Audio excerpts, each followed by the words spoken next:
started that a while back, so that's okay. Yep. We're going to go then. Wait a second. There it is. Okay. Pulse by McAfee Web Boost. What? I'm going to need to check that on my face.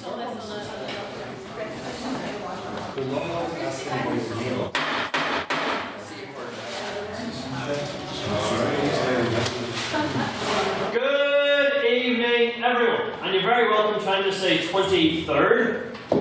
I believe it's the 22nd. 22nd Ordinary Meeting of the Literary and Scientific Society at Queen's University, Belfast. And you're all very welcome this evening, and we're kind of like very heavily on the left-hand side of the room. I don't know why that is, but... Because we're University Debating Society. Yes. A bit of energy feels removed because we have about a good, like, 10 or 11 people absent right now, because tonight is a very special debate, as it is the Annual Dufferin Competition for the Speaker of the Year, which is where we have a British Parliamentary style debate for which someone can earn the infamous Dufferin Medal. Is it a physical medal? No, because it has been lost for an indeterminate amount of time. But in spirit, a medal does exist. So, we'll go through now any announcements that we have, which first and foremostly, for anyone who wasn't there and wasn't aware, this week we had our annual general meeting. Which is very... Thanks for the enthusiasm. Which is where we gather every year for a long time and discuss any amendments to our constitution, as well as having our elections. Should I go over what the amendments were, or like, is that important? Do you want me to briefly go over them? No. Well, one of them involves the creation of a new position. Oh, right. Council, so... You assume that I don't know what the amendments were. Don't we remember going through the amendments? Well, I know what I'm doing. in summary, there was rewordings done to some of our council positions, as well as a rebranding and reworking of the social officer position, which is now the events officer. There were then, there weren't changes made to our voting system, so we discussed it for a long time. But I'll go through now the exciting bit of the evening, which was the elections. So, you'll all be very excited to hear what your council will be next year of the 171st session. You will have, standing up here as president, Mr. Matthew Bradley. As secretary, which will be sitting where he is now, giving the minutes every week, Miss Chloe Ferguson, who is just outside the room. As treasurer, Mr. Matthew Bryson. You don't have to clap for all of these if you don't want, there's like another 6 anyway. The internal convener is Mr. Russell Nairn. And as external convener, actually in the room this time, Miss Rebecca McMinn. In the role of outreach officer, I almost forgot, Mr. Mark Gilmore. Technology officer, one Mr. Luke Holmes. As training officer, Mr. Morgan Hickman. And events officer, Mr. Connor Patrick McGovern. So, those are the bright and friendly faces that you have to look forward to running the society next year, whenever I will be, metaphorically and literally, gone with the wind. Oh, very sad. Alright. In terms of other announcements, you all should be aware of what next week will be the annual Conversazione.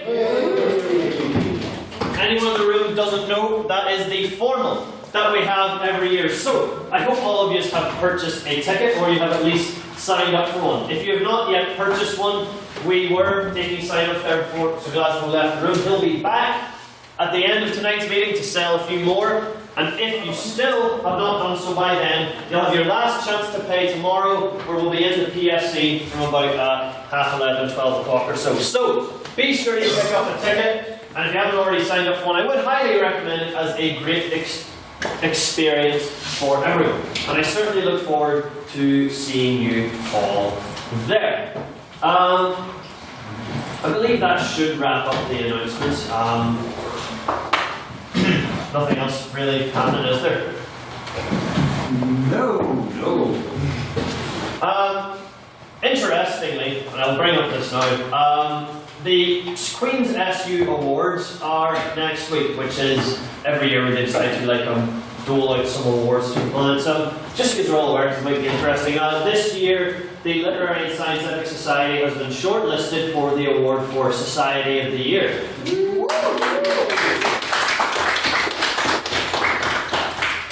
Yes, very interesting. Those awards are unfortunately next Thursday, and so in potentiality of perhaps receiving it, I will be absent, and next week's meeting will be chaired by Mr. Matthew Bradley. So,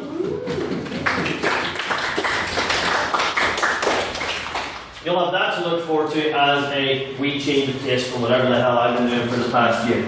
And so, I don't, you said, sure. Okay, so I now welcome on up to read the minutes of last week's meeting, which was this house. Don't tell me.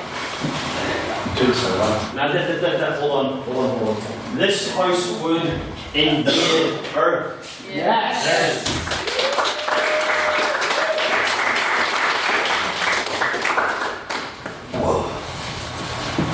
Just wait for a second. This laptop is very low on battery, so here we go. There's a pod right behind you. Yeah, but I left the charger at home, so I do know about chargers. So, do you want to get stuff on this?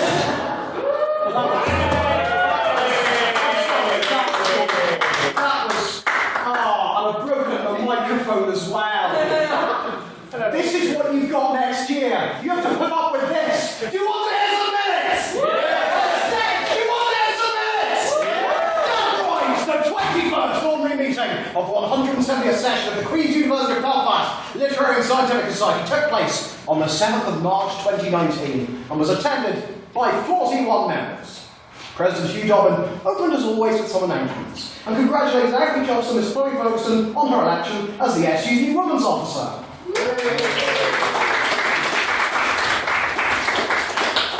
Hugh dropped the gavel on the floor and it was quite sad. He also said the phrase, "that one's going on my TikTok." I didn't note down the context, but I thought I would display it here nonetheless. Then Resident Secretary and Medievalist Matthew Bradley read some minutes and delighted the House with the tale of Roland the Farter, a 12th century entertainer whose main routine was entitled "One Jump, One Whistle and One Fart." It was then time for some private members' business. Mr. Russell Nairn brought up the recent zucking of Facebook page QB Love, where Queen students could submit anonymous crushes. Mr. Tom McGuinness didn't know what the page was. Mr. Holcomb McSparrow did, and Miss Jessica Neesmith questioned where she was going to post how to find hot dudes in Maclean now. I once went to the Maclean looking for love, and you know what I found? A pubic hair and a hand dryer. It was disgusting. Disgusting.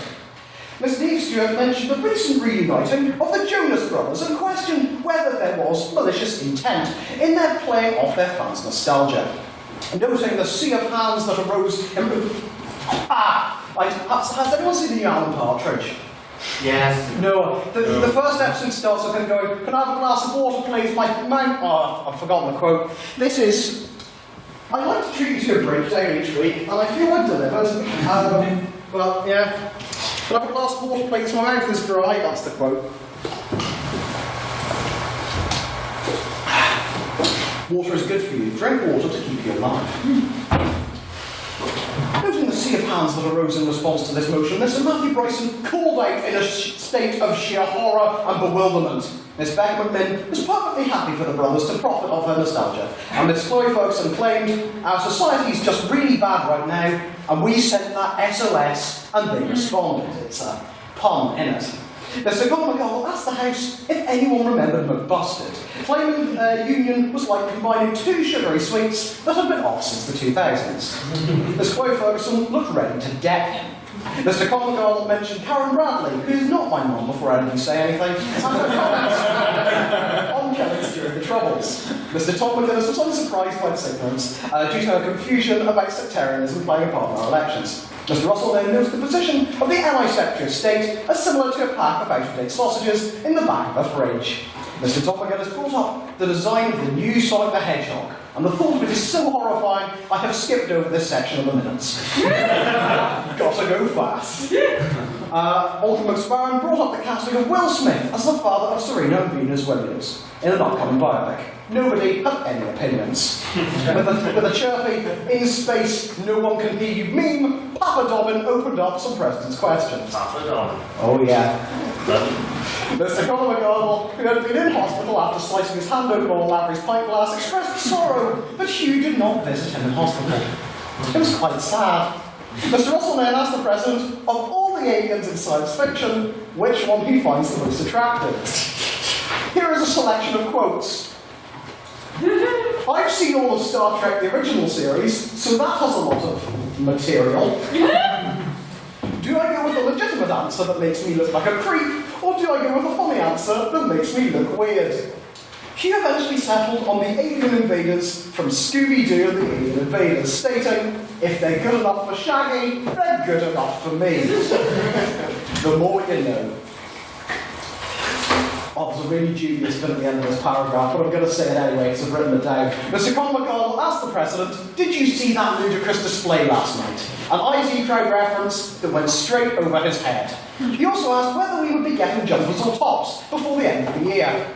The President said he was very busy and stated, I ain't your father's, but that won't stop me calling him Daddy. I'm sorry, I had to write it down.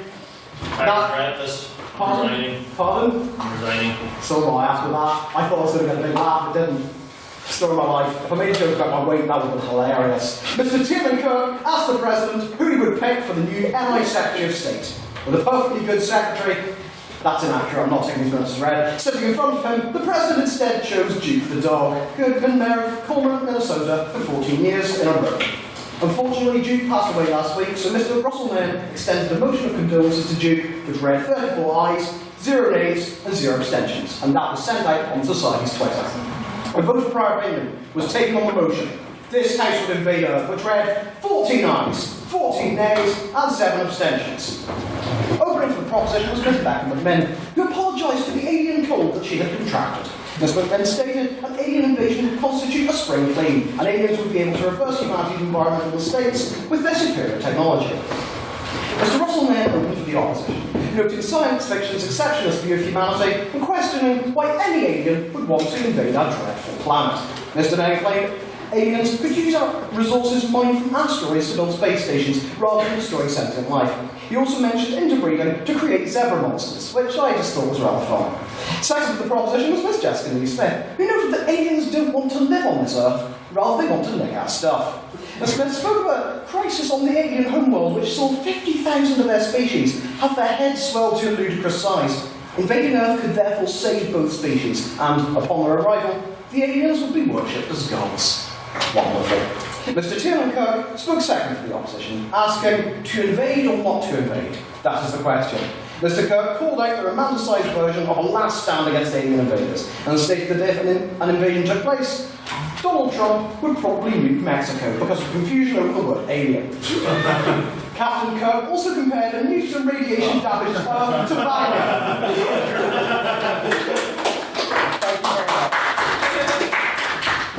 Thank you very much. He also compared a nuked and radiation-damaged Earth to Bangor, which made me rather cross. In her maiden speech to society, Miss Pepper Hobbs gave their economic reasons for invading Earth, noting lucrative options for trade with other species. Claiming that blowing up a planet would incur vast amounts of paperwork and clean-up costs, Miss Hobbs stated that the act of invading allows the aliens to preserve Earth as a living historical token for humans, acting as a museum for all humanity. Mr. Tom McGuinness, seemingly theming his speech around strategy game Stellaris and TV series The Expanse, stated that an invasion of the Earth is essentially colonialism, and moving humans to a different location while cleaning Earth falls into the UN's definition of a genocide.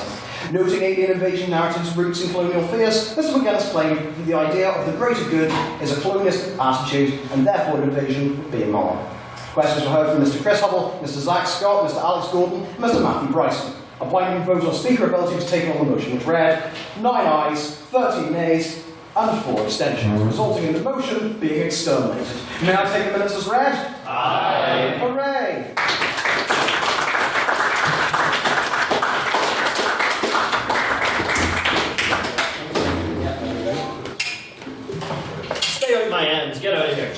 That's going to be extra context for one. Alright! So, a bit of a smaller turnout this evening, but I will say that that will most likely, hopefully, not affect the quality of this course. So, we do now move on, as we always do, to the private members' business. And there's been something of like a political roller coaster over the past hour or so, so I wonder what anyone has to talk about. Mr. Nairn. Alright, so I'm going to be that guy this week and bring up the Brexit proceedings. Call it.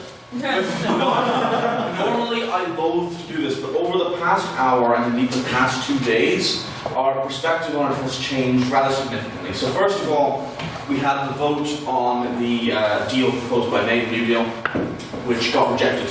There was then a vote taken on there being a no-deal Brexit, or the possibility of a no-deal Brexit. That was also rejected. Today we have had a suggestion of a second referendum, rejected. We have had the notion of MPs taking control of Brexit away from May. That was rejected by 2 votes. And now, just about 40 minutes ago, we have had a vote. The first vote to pass, sorry miss, is a vote deigning to seek an extension to Article 50. So basically, the current thing is Brexit is not going to happen on the planned date, or at least as things look or appear to be the case. I saw Morgan's hand goes up, so he's going to give the Tory manifesto on this. I will point out, but basically, the government of the UK has looked at every possible option before them and has rejected them. So I'm wondering what people think on this issue. Well, you know, suppose the UK government has decided they'd bite the bullet and self-certify.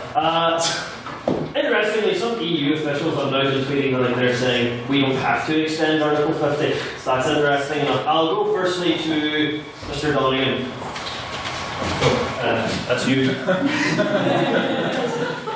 I'd just like to point out to anyone in the House who isn't aware, although the government has voted, the House has voted to seek an extension for Article 50, our old friend Nigel Farage has over the past few days revealed that he and his pals in the European Parliament are lobbying to have that motion blocked, essentially vetoed. And I just find it quite funny that Nigel Farage, Brexiter-in-Chief, is using the powers of the European Parliament to overturn the decision of the British Parliament. That is interesting. Mr. McArdle. Aren't we glad that we're leaving the chaos of the European Union behind? I think if we look at this from the other way around, can you imagine the vitriol that would exist in the British press if the shoes on the other foot? If you had a Greek Brexit deal by Britain and the European Parliament time and time again refused it and led to this chaos that would damage the entire Union. And it's something about this British exceptionalism which drove Brexit and which is driving this almost willful suicide of the economy in the next couple of weeks. I think it's utterly abhorrent and irresponsible by every single one of those members of the British Parliament. Mr. Hickman.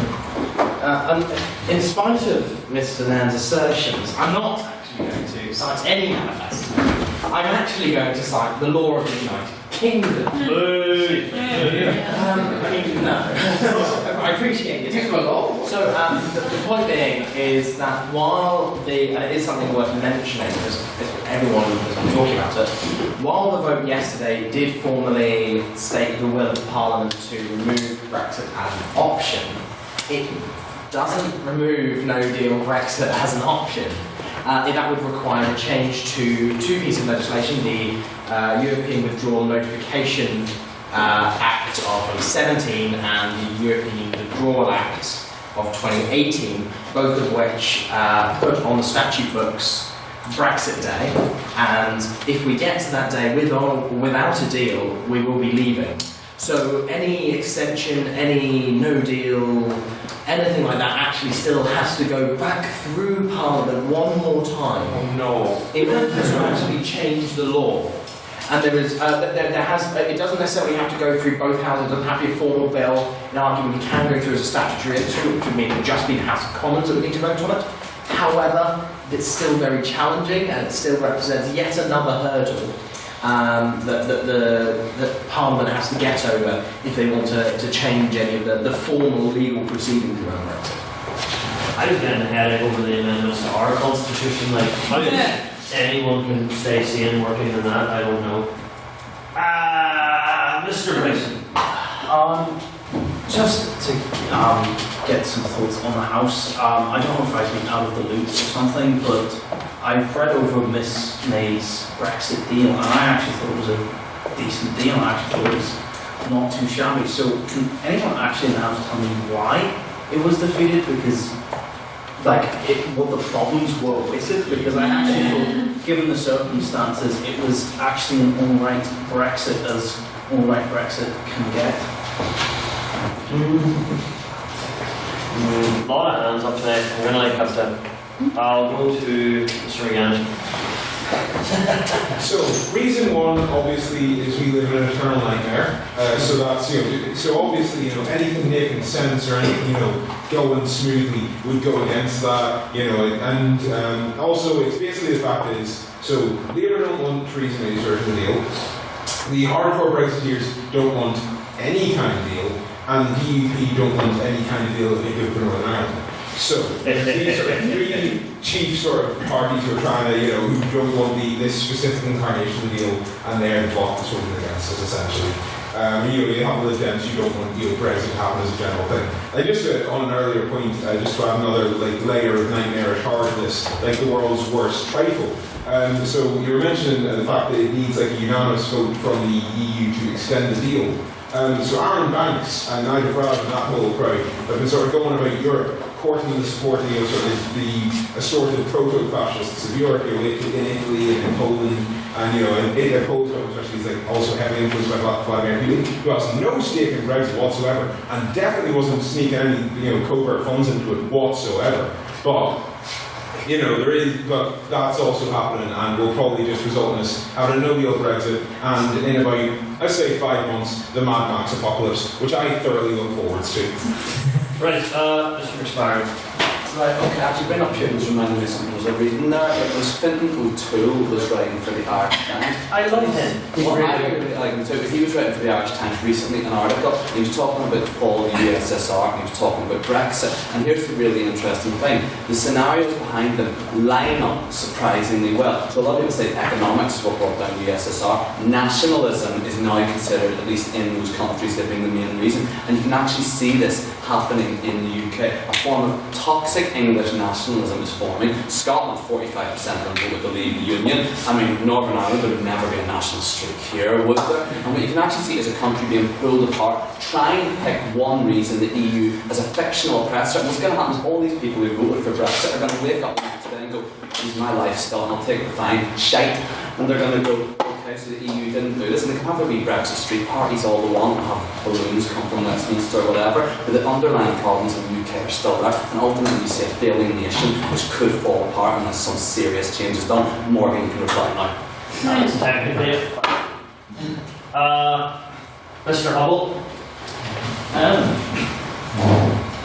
I think that Parliament has been born off their tits since That might be a fine. That's not the word. It's not. I said I'm trying to consult. I think they've been born since Iraq, and let's be honest.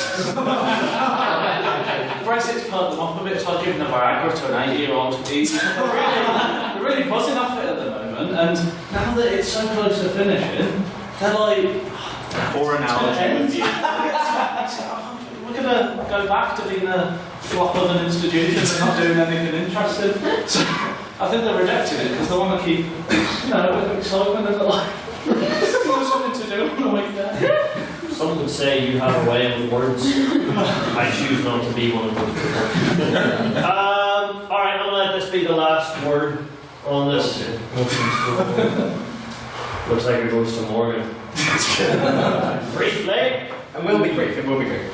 Just something I would like to say, and I think this is something that's very true and has been demonstrated over the last couple of days, that there is no majority for literally anything about Brexit. Nobody can agree what they should do, except for the fact that they should decide it later. And I think that this does actually kind of come off, and as much as I'd like to distance myself from the language used by Mr. Hubble, it comes off his points that I do think... Order. But I do think that it's an issue to do with the fact that this decision will have to be made with backs up against the wall one way or another. It will have to be made with lawmakers on either side of the division in the House of Commons siding on an issue when there is no feasible alternative, whether that leads them towards a Brexit or against it. I cannot see it happening in any other scenario. So I think a delay to the Brexit day is almost inevitable. I think that in it being almost inevitable, it will almost inevitably run absolutely until the wire, at which point everyone in Parliament will know that they cannot get another extension, and that their choice is withdraw Article 50 unilaterally, as they've been ruled by the CJU that they can do, or leave. And ultimately that will be the question that will happen, be it in 3 months' time, be it in 5 months' time, or if we're to listen to the latest things by Tusk, in 2 years' time, it's still going to have to be made as a decision. 2023, so... Well, 4 years, whatever. That's my point. It doesn't matter. We're just kicking the can down the road. Alright. There was a lengthy discussion on Brexit, and I think it's probably whet our political appetite somewhat. If anyone had a separate piece of very brief private member's business, I would allow it, which can't go to you twice in a row, Mr. Patton. Mine's slightly related, but it's separate.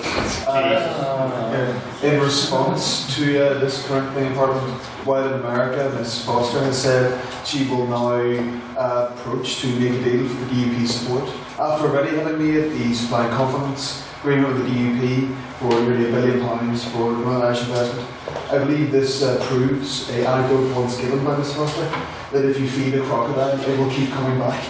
Alright, I will take. I've just been made fully aware of the time, and I will take a response to that, which unfortunately cannot come from either of you two because it's time to reveal the motion for this evening, so as there's significant prep time allowed, after which we shall continue our business. So, the motion tonight.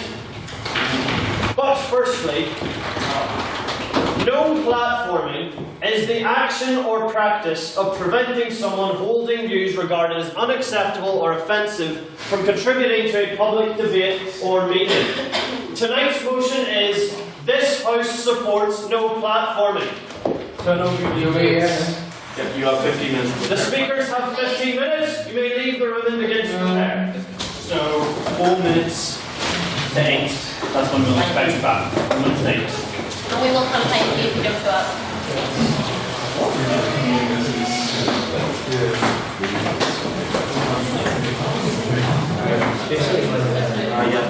Very exciting. Are Milo Yiannopoulos and Alex Jones up for words? So,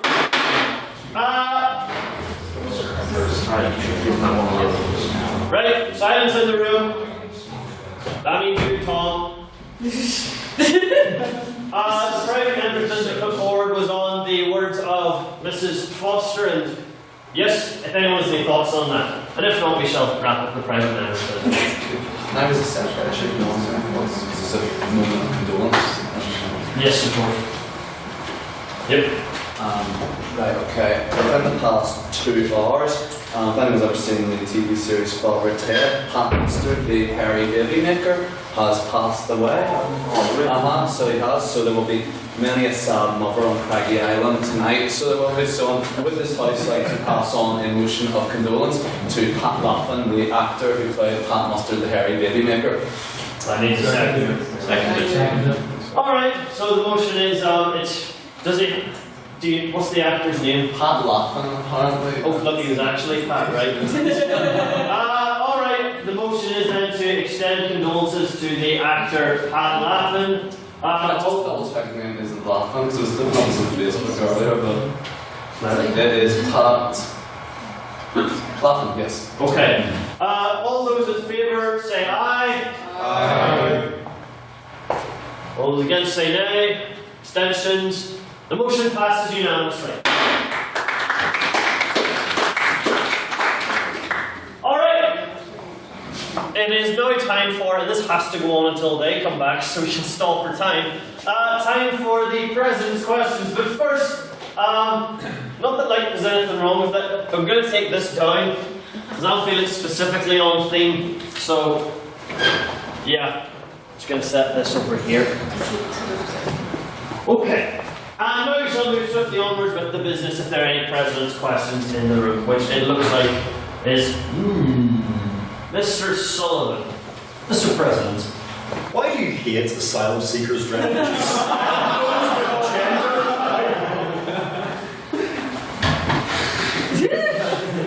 Should have realised that. Let me just reread what that says. Gender, asylum seekers, and refugees. Yes. In the interest of neutrality, and you record this down, Matthew Bradley, that I express no strong opinions either for or against on asylum seekers, refugees, or people with genders. That's going to come back to bite me in here. Very good. Is that a satisfactory answer? Yes. No, there we go. I'm expecting a BuzzFeed takedown any day. Mr. Nairn. As you are well aware, because you announced it, the motion for tonight's debate was a secret. It is for that reason that I ask you, what is your biggest secret? Announcing the board. It's getting really frank. What is my biggest secret?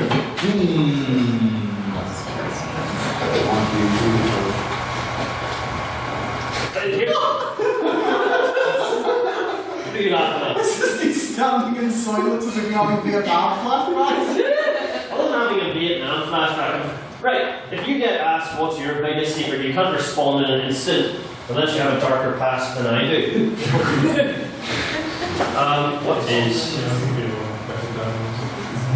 What is my biggest secret? He's kept it a secret for so long that he's forgot about it. Exactly. Can you think of one Murray kid? I don't do all of them. So like, what's a big one? I don't know, it's just because I know all of your secrets. But that don't mean they're not secrets, then she knows them. Listen, family. Yeah. What is it? Oh yeah, there was, I will like unveil this as a secret. There was a running joke earlier in the year about like my appreciation for it was either Hugh Grant or Colin Firth in Love Actually. Gonna reveal now, I actually hate that film. It's, when it was first brought up, it was like, it was done so under the premise that I enjoyed that. And so like I had to carry that with me for the sake of the joke, but this is actually presented to me this is actually presented me with the opportunity to complain that I think Love Actually is a very bad film. I do not like it. So, that is a secret. Approach me later if you want to hear like others. Mr. Scott. On the topic of this motion tonight, what are your opinions on Alex Jones? Right, here's the thing. I think Alex Jones is like is this sort of like specific sort of nut job where it's not me like advocating a certain opinion to say that he is a nut job. Sorry, any Alex Jones supporters in the room. You know who you are. You know who you are. He is. Alex Jones is like an excellent like meme factory or online jokes if you're familiar with it. It's there's a very good video online which you should all look up later if you have the free time, which is on like Alex Jones rants, but it's a Bo Iver song. All I dream, and that's incredibly hilarious. It's yeah, just everything about him is hilarious. I don't know. It's they delisted him from all of the online platforms. You can't find him on YouTube or on Spotify or on Twitter. And I'm like, obviously not me expressing an opinion. That's an opinion on the motion. I know it's an opinion on the motion, but like, it's just funny. Alex Jones is still on Twitter. Is he still on Twitter? Still on Twitter. Oh, Twitter was the one that let him stay. I'm not going to express an opinion on the motion. Don't worry. Well, I ever say that this isn't an opinion on him being on the platform, but like his interview where he talks about chemicals being in the water that turn frogs gay. It's very funny. Mr. McSparrow. Mr. President, as you know, today an event more important to the nerves of the world than the Brexit negotiations happened, and that trailer 2 for Avengers Endgame came out. We saw Iron Man on the ship and were spoiled that he gets off the ship. We saw quantum realm suits. We saw Ant-Man just sort of being Ant-Man. Hawkeye was also just sort of there. And so, having taken all this information about the MCU's this film, what is your opinion on the UK selling arms to Saudi Arabia? It was a funny joke because at the end he subverted it to something that I can't answer. I was surely sufficiently lampooned. This is a sequel to National Lampoon. Alright, so I'll respond to the first part of your question that I'm very excited for the second Avengers film. I haven't actually seen Captain Marvel yet, so I don't know if that film's good or not, but... It's alright. It's pretty good. It's alright. Is it actually good? Yeah. I didn't go see it last week, but like I'm right in the middle of AGM and formal stuff happening, so I'm a very busy man. And I'll make sure to write my dissertation at some point. You can get around to it, like, you know. If I can get around to it. You know what? If the British government can get as many extensions as they want, why can't I? Here. There we are. Any other questions in the room? As I said, I have to stall for time, so I'll go to Mr. Sullivan again.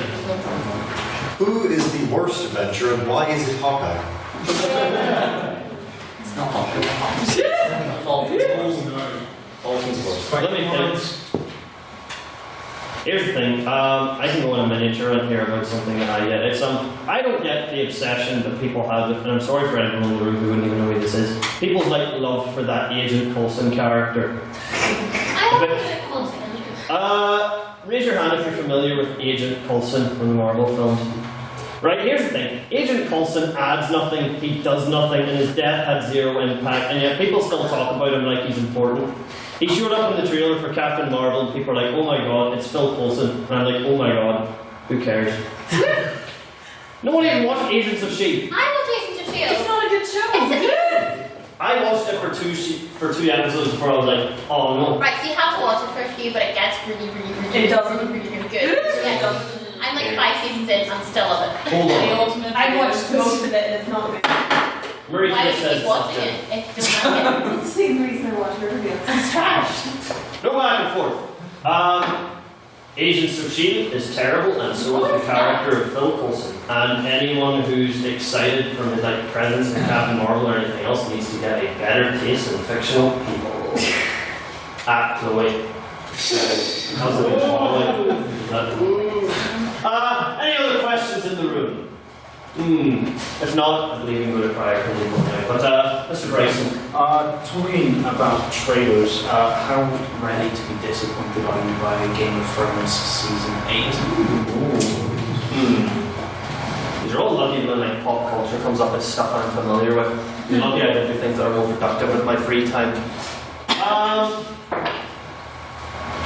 I won't talk about this too long if there's like a majority of people who do not know about Game of Thrones in this room and would not be interested. Can I get a quick straw poll? Who's seen it? That's enough that I can talk about it. It's here's the thing. People try and diss on like the last couple of seasons, but I actually think they're pretty good. Not the previous one, season 8. Season 8 was pretty. Season 7 was pretty horrible. But I thought season 6 was actually one of the best ones. So it's like, as I said, I believe that the season shall be good, but shall probably have an incredibly unsatisfactory ending, where like, you know, no one gets to win. It'll be like if everyone loses to a sort of ending, so like they can just like go with everyone who was theorizing and be like, gotcha. You know, to take the Last Jedi approach rather than actually having an interesting story, you go, you weren't expecting that, were you? I like the Last Jedi, if that's your question. Okay. So, there we go. If there were no other, like, President's questions, we can move to a prior opinion vote. Move? Okay. Alright, you should. Yeah, you shouldn't be losing. Let's see. Yeah. Right, we now move to a vote of prior opinion, which, as you all know, is just how you felt about this motion walking in here today. So, the motion is this House supports no platforming. If you would vote in favour, please raise your hand and say aye. Aye.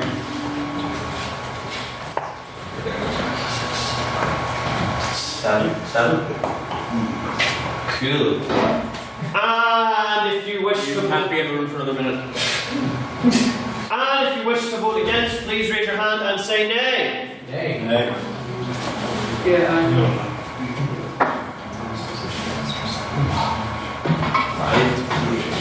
Okay. We can Let me like. And if you wish to vote abstain, please raise your hand and go nay. Yeah.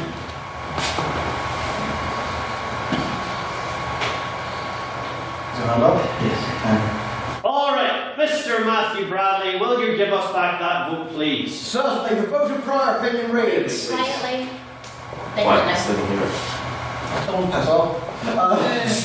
7 ayes, 5 nays, and 10 abstentions. The abstentions have it then, the abstentions have it, which technically means the motion fails. So, that is the price you pay for your ambivalence. And we shall now eagerly anticipate the arrival of speakers.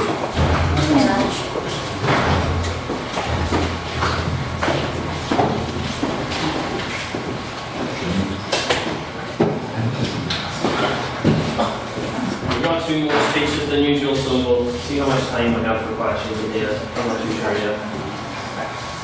Yeah, questions is all we're doing. Yeah, questions are. We have as long as it takes for them to deliver it.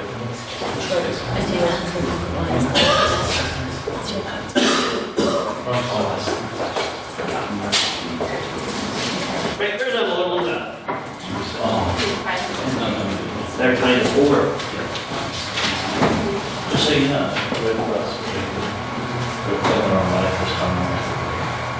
Wait, what? first. Then change where you're sitting, please. We have to make notes based on where you're sitting. Just move on. I wanted to plug it back up, then that's why.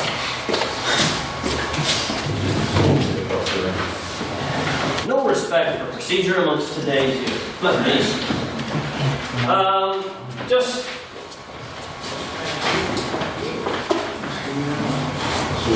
These were wrong. You've got a spot there,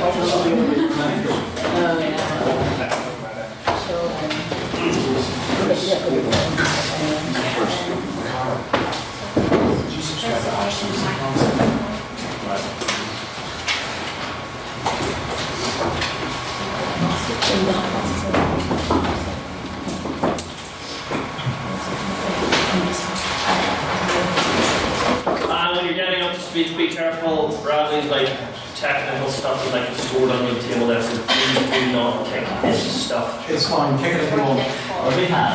Do not kick this stuff. Alright, the debate begins. The annual Dufferin competition, the motion is.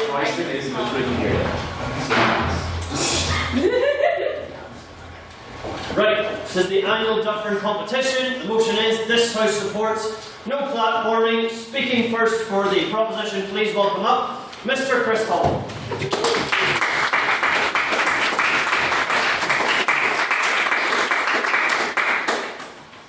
Very much regretting my decision to go first.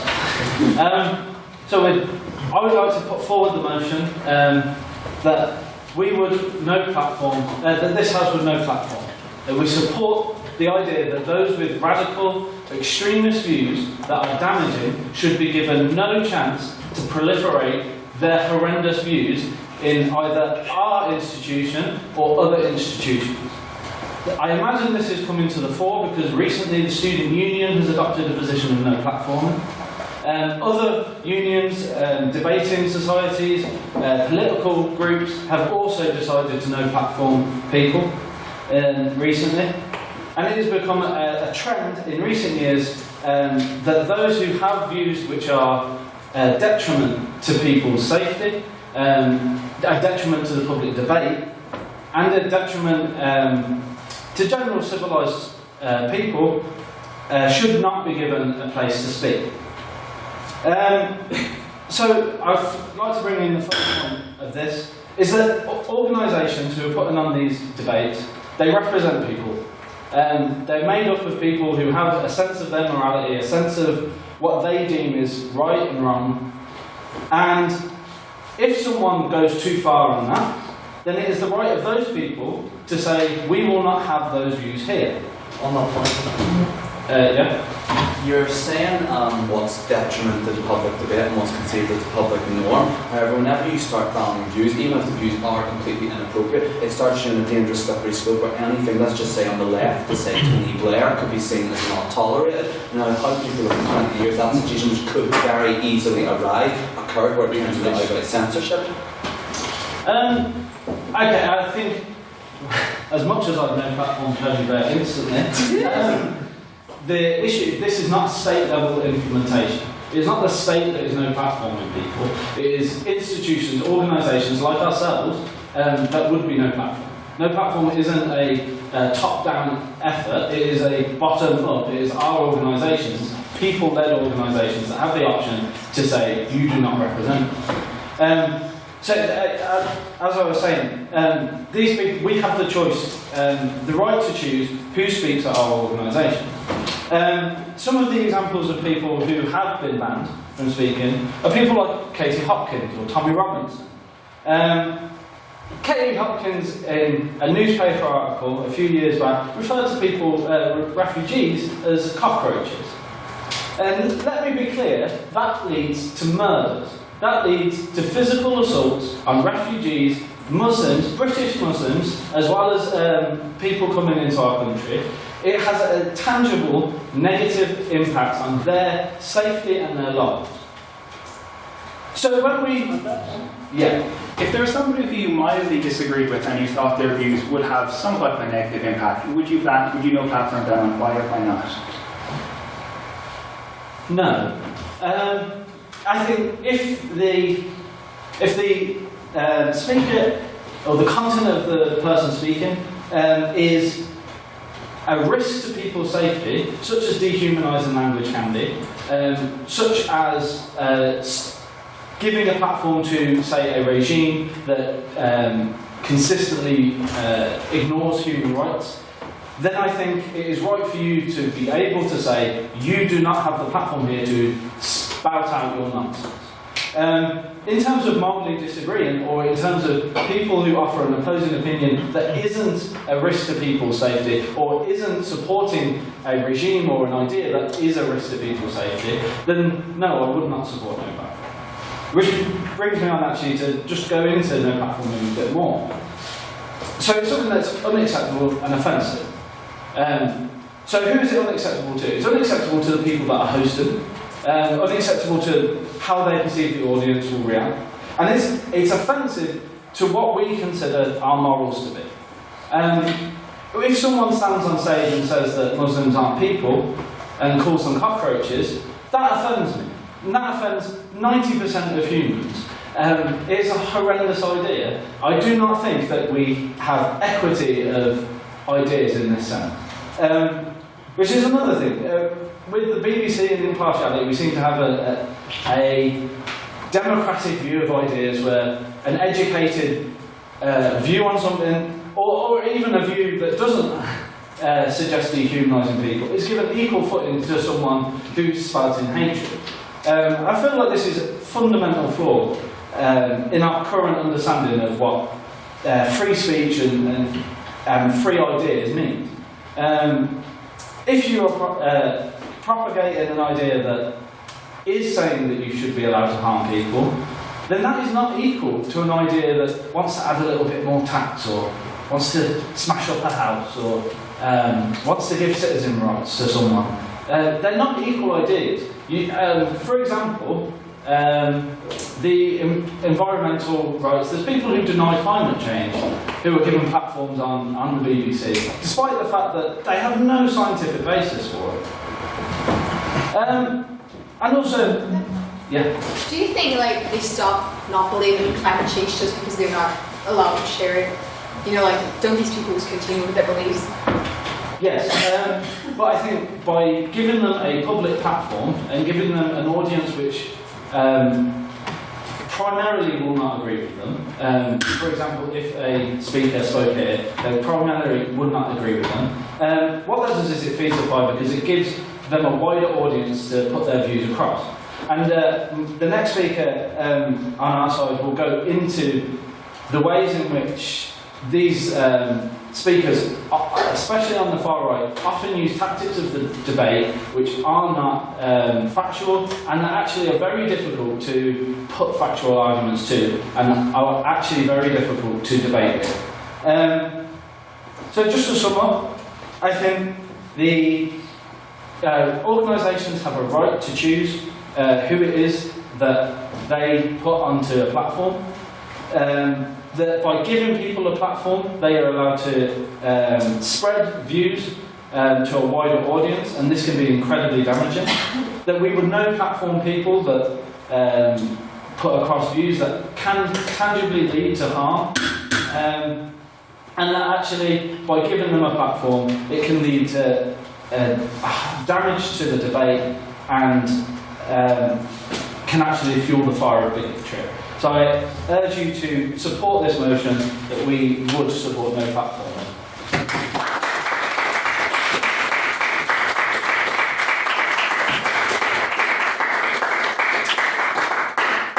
And now please welcome up speaking firstly for the opposition, Mr. Cormac Manning.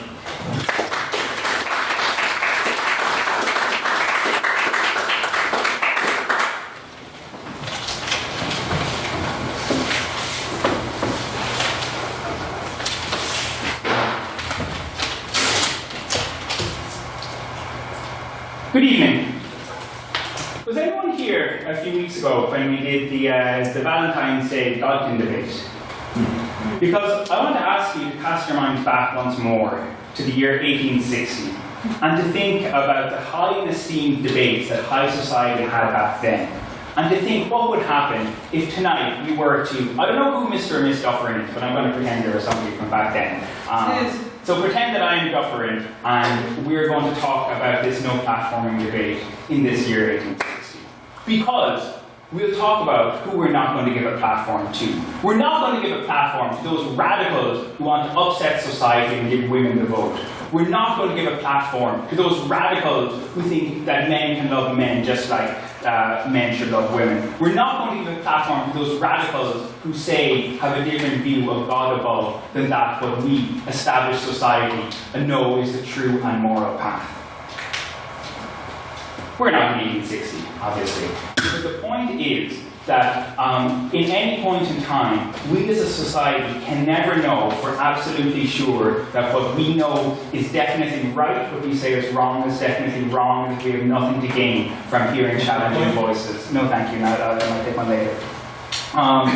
So the point is that back then, there were views that we now hold abhorrent. If you go back a few further years, you hear this talk about even things like slavery, where high society at the time justified it, not only as permissible, but actually as morally necessary, as people said that this is something almost mandated by God, that we should believe in slavery. Yeah, I'll take time. In terms of slavery, what about people today with a platform that espouse similar views that want to bring us back to those times? Well, are we society to progress? Surely by non-platforming now we can advance. Sure, well, I will tell you exactly how we advance, because that leads into my next point. How did we change? So how did we change from the society of 1860 to the society of 2019? We changed because there were brave individuals who stood up in defiance of society, in defiance of opinion, and in defiance of those who controlled access to platforms, and said, actually, I dissent and I disagree. And because others listened, and they won, because their views were right. Because the truth is that slavery is an awful thing. The truth is that, of course, women should have equality. And the truth is that, of course, LGBT rights should be given equality too. Mr. McGinn. These views weren't really were being espoused in protests, or they didn't, no platform wouldn't have stopped Martin Luther King or Mahatma Gandhi from doing what they said to do. They did what they did through protests. They didn't do it from paid speaking engagements by like the New Yorker. They would have started Martin Luther, leaving out the King, who only had his chance to spark his protests by giving his chance to nail his things onto the wall of the church. But even people like Martin Luther King was incredibly, he rose to fame because of the platforms he was given. He is most famous for having a platform in his marches in Washington, and for the platform he was given in the Deep South in these various different social movements, where he was invited to be a speaker, when he was invited to speak at these rallies and given a platform to speak. So we say that, no thank you, that this is how society changed because others listened. And they won because they were right and because others embraced dissent. So we say today, we have no fear of debate and we have no fear of challenge. We do say, of course, when people are invited to speak, everybody should be held to account for what they say, and we're not saying that people should be invited unchallenged, but we say that those who dissent and those who are radicals should be given space to make their case. If their case is as flimsy as I personally think it is, then their case, when the light is held to it, will crumble upon the touch of sunlight. No, thank you. We heard from Mr. Hubbard that organizations can do this because they're composed of members and they're moral, so they have a right to choose. We say that that's completely not what you want from an organization. Like I wouldn't want, as great as they are, the leaders of the Litterific to be telling me what I can listen to and what I can choose. Because otherwise I guess I'd be doing nothing but watching like late 90s TV all day. But I guess the point is, we think that people, in fact, if you were in a position of power, you actually have a duty to make sure that people have a wide range of views and are able to formulate their own opinion. We heard this was different from the state because it was coming from the bottom up. We see no difference. I mean, in theory, the state is bottom up as well. The state derives its authority from the people. We don't see any difference here. And the next point that I'd like to get on was a question that I asked to the previous speaker. What if somebody was just mildly different from you? We heard all this justification that people should be denied a platform because they're different. And what we say, and because their views you think would lead to detriment. Like, what if I think that the Tory party economic policy is to the detriment of society, which maybe is my view. That doesn't give me justification to say that nobody should ever be allowed to read the Conservative Manifesto, because I trust and believe that people will be able to see, when it is held to scrutiny and to account, that it doesn't deliver on what it says it does. And there's a danger when this happens, when one side says we will listen to nothing from them, and the other side says we'll give you no platform in response, and Leanne is going to continue on that point. And I'm just going to talk a bit as well about how this actually makes speakers more popular. It's a bit of a forbidden fruit kind of effect. Because what this does is it makes people want to hear more. Because even if we take the proposition that they're strongest, and even if all of our arguments are disregarded, if what they want is to reduce the amount of people who hear these speakers, then no platforming is not the way to go. Because if I was a neutral person who had no idea that the Israeli ambassador was coming to speak on campus, the ambassador would have came and left, I would have known nothing, I would have heard nothing of what the ambassador had said. The only reason I even heard about it, and I didn't go, but the only reason I heard about it was because of all the storm and the protests around this no platforming policy. And we'd say that if I was a neutral person who knew nothing about the issue, you'd be more motivated to listen. So in conclusion, members of the Litterific, believe in reason, trust in debate. Otherwise, we might as well abolish the Litterific. Let debate rise, let this motion fall.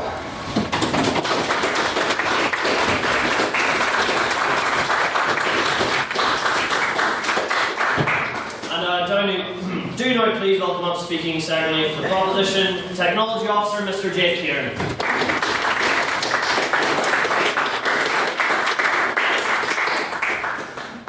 So, let's see. Chris started out the proposition with a very strong case on the ethical and societal aspects of no platform, on how we should avoid legitimising giving signal boosts to certain ideologies because they can do harm in society. In response, the opposition has taken this totally out of context and suggested that this will mean various people will have no way of supporting themselves. In an information age where we have so many platforms put forward our views, That is impossible. They seem to conflate individual organisations which are entitled to have their own code of ethics with government organisations. When government organisations no platform, it's not called no platforming, it usually takes the form of prescribing, making it illegal. As such, I don't feel what the opposition has said takes into full account the full range of ways that public debate manifests.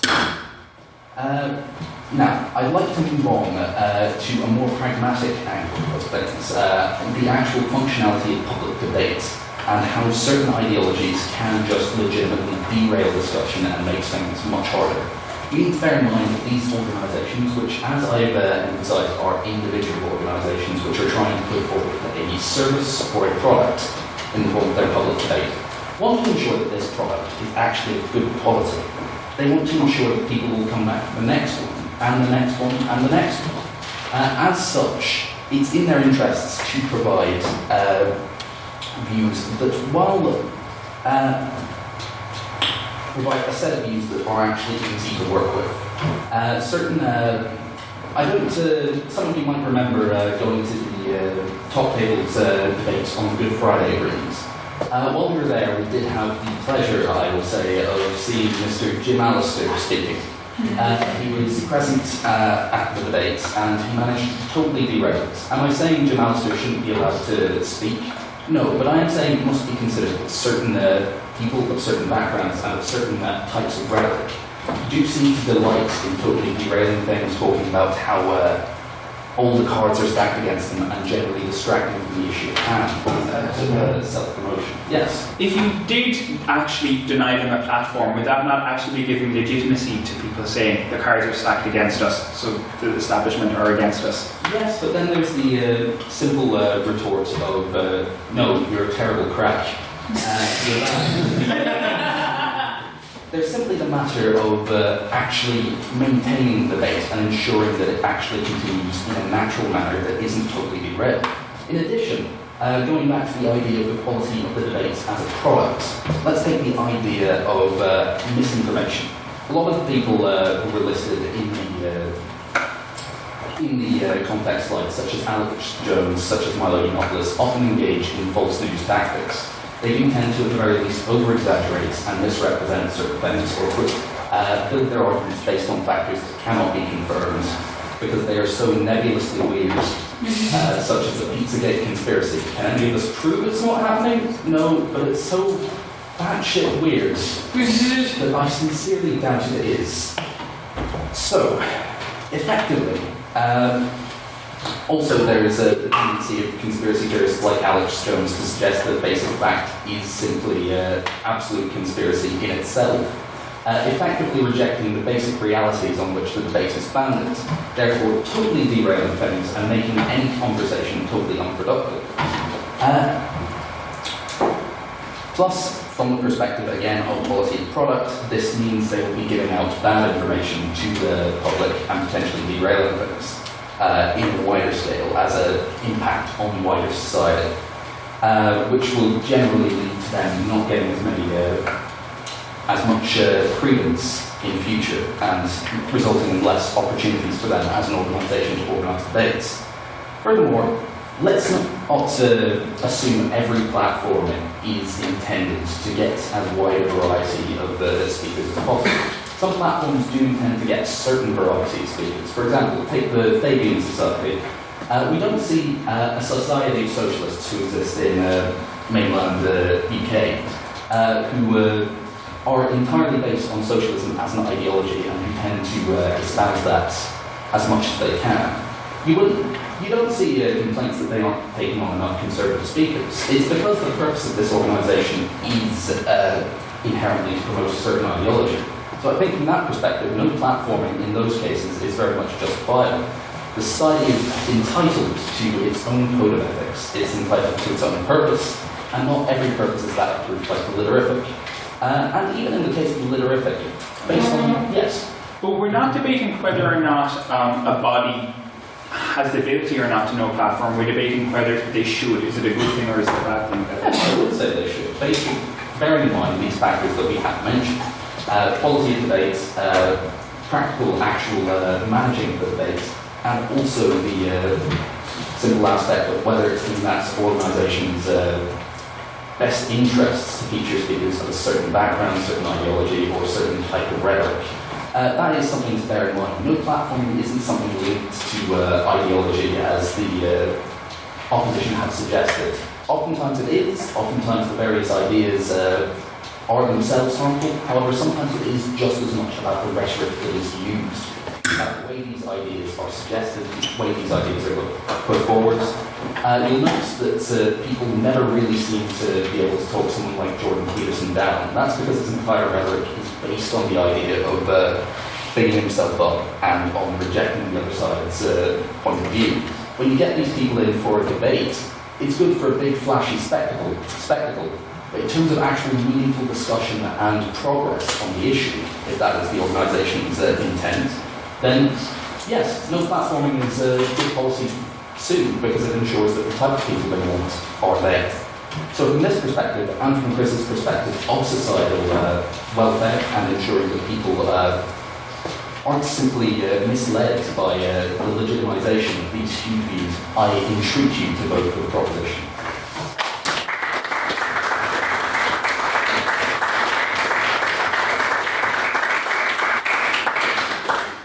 And do now welcome up speaking secondly for the opposition, Miss Leanne Thornton.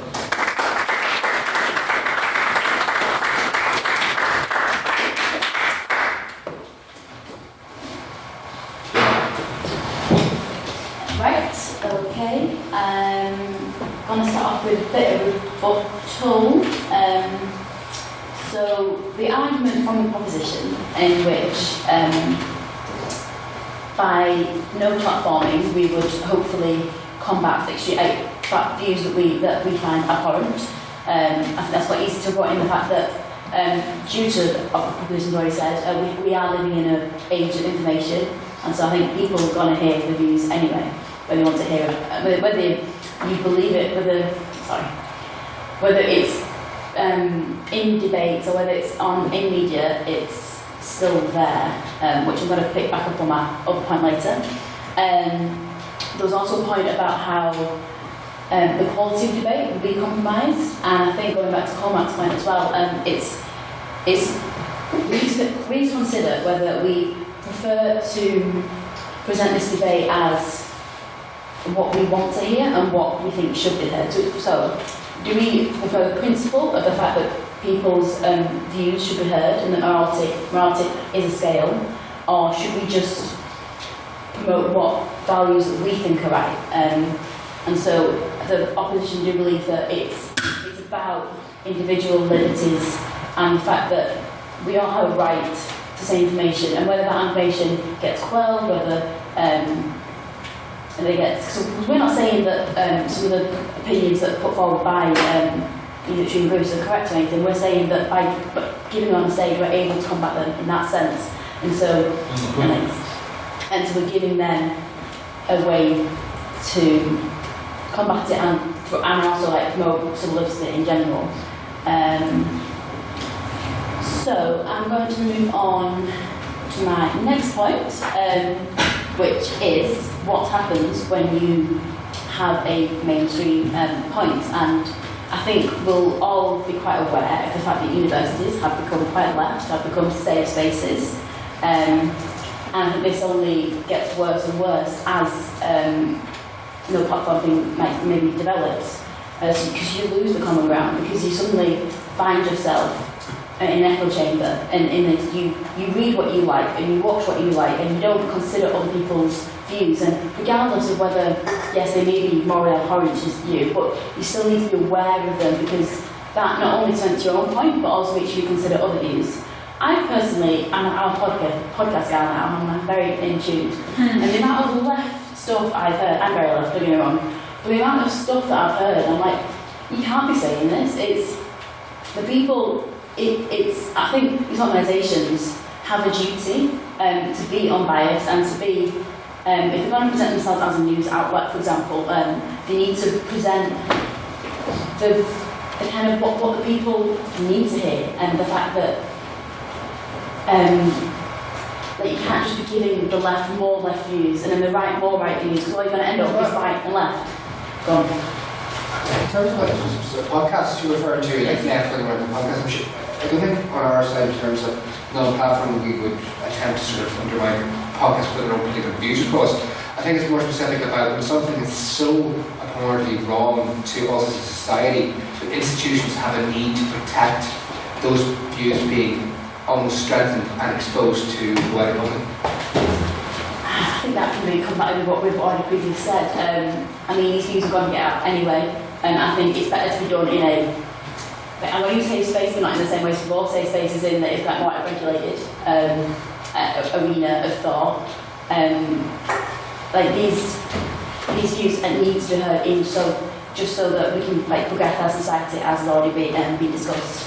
So yeah, just in general, we don't want extremism. We don't want a divided society. We want. I think the most extreme left to him, the most extreme right would. Don't get any common ground necessarily, but I think it helps just to hear all sides of the story, regardless of what you think of it. You can then actually think, hold on, this is wrong, or this is right, and that is how you kind of develop as a human. I think, maybe. On that point. No, thanks, sorry. And then my next point is, so if you think about it, these organisations, who are they run by? They tend to be run by the elite, I'd argue. And so they're the elites who are deciding what is moral, what is bad or good, and what gets put on media.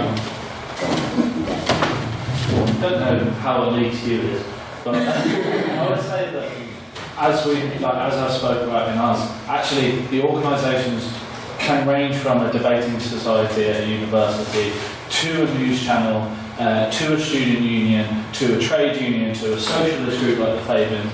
Actually, the majority of these institutes aren't top-down elitist institutions, they're people-led bottom-up institutions that are deciding on these moral codes. Yeah, but if you place it in a wider society, I'd argue that, I mean, no offence, but I don't think this society itself is influencing much of society, this in general. I think it is big news corporations that are influencing public opinion, and that's going to influence politics and everything else. So I think if we really want to look at the harm that no platform can cause, we need to look at these big corporations that actually have the power to influence the public as a whole. So if these organisations, which are bad, up, down, that belief, there we go. So again, that brings in an issue of if morality is objectable, they decide what's good and what's bad, and that, I think, just brings in like a general idea of inequality. So if it's the elite that gets to choose on what is morally right and what is good, and but also what is abhorrent and what can't be displayed, that kind of, again, drives the argument that these people are on the outside and they're fighting the establishment, and that being a populist issue, which again we've seen can be politically bad.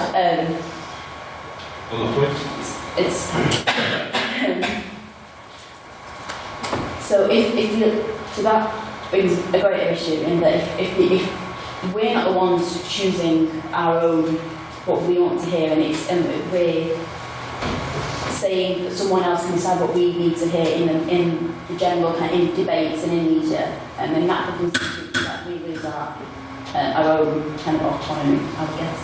I'm going to finish it there. So thanks. Please vote opposition.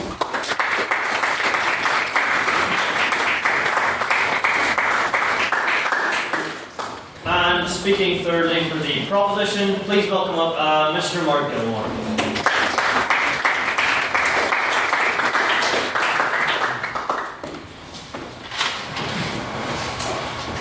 Ladies and gentlemen, I made a vow never to bring up Hitler again. We'll see how that goes tonight. So, firstly, our 3 points are internet culture nowadays has made anonymously, how do I say this? The act of being anonymous incredibly it really stirs this underground fault movement, and we need to fight this as much as possible. My second point is this is not against free speech, but this is something completely different about being responsible for the consequences of your actions. And our third point is that a large crowd following is a privilege and not a right. But firstly, on to some rebuttal. So Mr. Manning, on the opening opposition, he had this language about giving a platform. We shouldn't give these people a platform. We're not saying that people should not be given a platform. We're saying we should have the right to take away a platform when damage has been caused. When we see damage happening, we should be able to take this away from people, not about giving people a platform in the first place. So that's what we dispute. Secondly, he talked about things being the 1800s. We're no longer in the 1800s, ladies and gentlemen. People can have a voice from wherever they are. From, internet allows this to happen, and internet culture perpetuates this spread of misinformation and, much more damaging than this, manipulation. So move on from the 1800s. On that, yes. Would you support internet tech companies like Google or Facebook and no platform like that? I think they should be held liable to the law, and I'll talk about that a bit later, about how the law comes into this and how it should be regulated through that. Secondly, he talked about what did I point here? So think about any cult ever. There's no way you can dismantle cults through arguments and reason. You need to take an active approach, because ultimately, cult leaders have proven that they don't deserve that control over their cult members. The third point Mr. Manning made was about forbidden fruit. I think Mr. Kieran took this down excellently. He said that there's no quality control. And again, forbidden fruit, take Alex Jones for example. He was exposed to being a sensationalist. The sensationalist fraud that he was when he was manipulating people in order to sell vitality pills. And it was only when he was to the platform that the rest of society could see the damage that he had caused, and that the followers that he had could really be could come into light and not be exposed into this tunnel of manipulation. But anyway, moving on to Miss Thorpe and her arguments. She talked about principles being superior. Principles they're great for being all high and mighty, but they never will beat practicality. Practicality forces us to rise to the occasion and take into example the modern day challenges that we face. Things have changed, and anyone can speak regardless of whether they have earned it or not. And she talked then secondly about echo chambers. Echo chambers can happen inevitably through some people. Any cult leader ever creates this echo chamber where it is impossible to reach the subjects that they are controlling. They remove them from their family. And this happens, and deplatforming is an amazing way in order to fight this. On that point? Yes. You're talking about cults, and the cults by their nature have a very limited reach in who they actually talk to. So you've got to be a member of the cult. What happens whenever you stop taking away the platform from people who disagree with yours for not sensible, supposed sensible reasons? What then?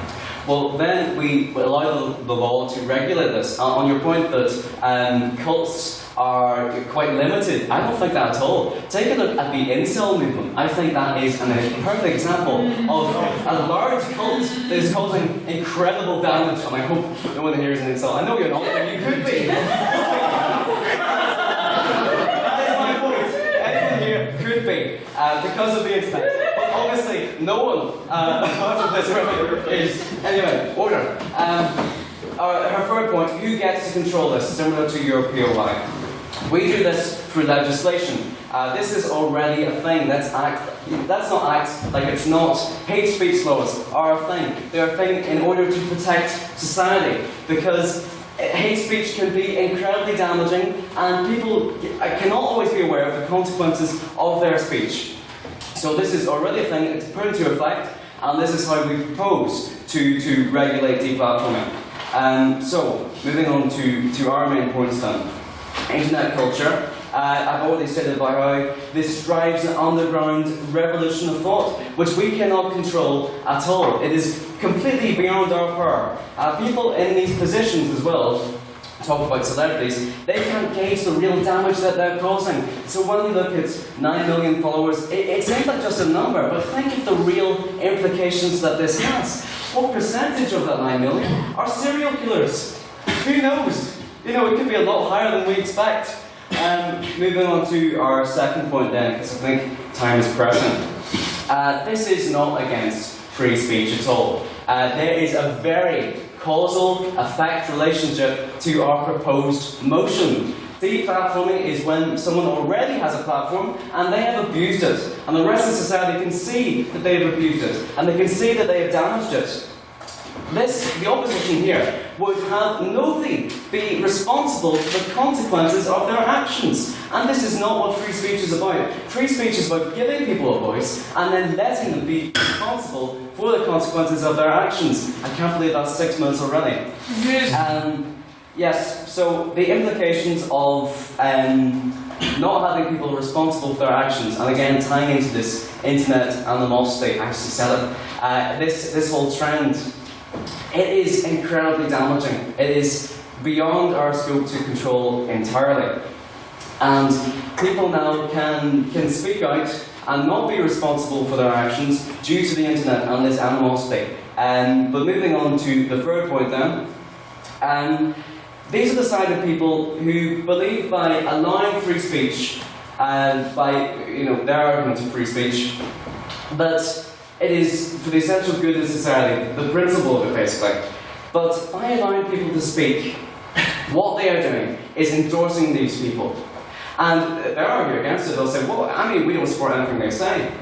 But in allowing them to speak, you are responsible for the consequences of their actions. By taking a back seat, we are responsible. I'd like to quote, "For evil to triumph, a good man must do nothing." And this is why we propose deplatforming. Think about Nazis. I finally got it in after Yes. So think about Nazis, for example. If we had allowed them to not rise, we would do it through deplatforming. No. I've nothing more to say, so I beg the House to oppose this motion. Thank you.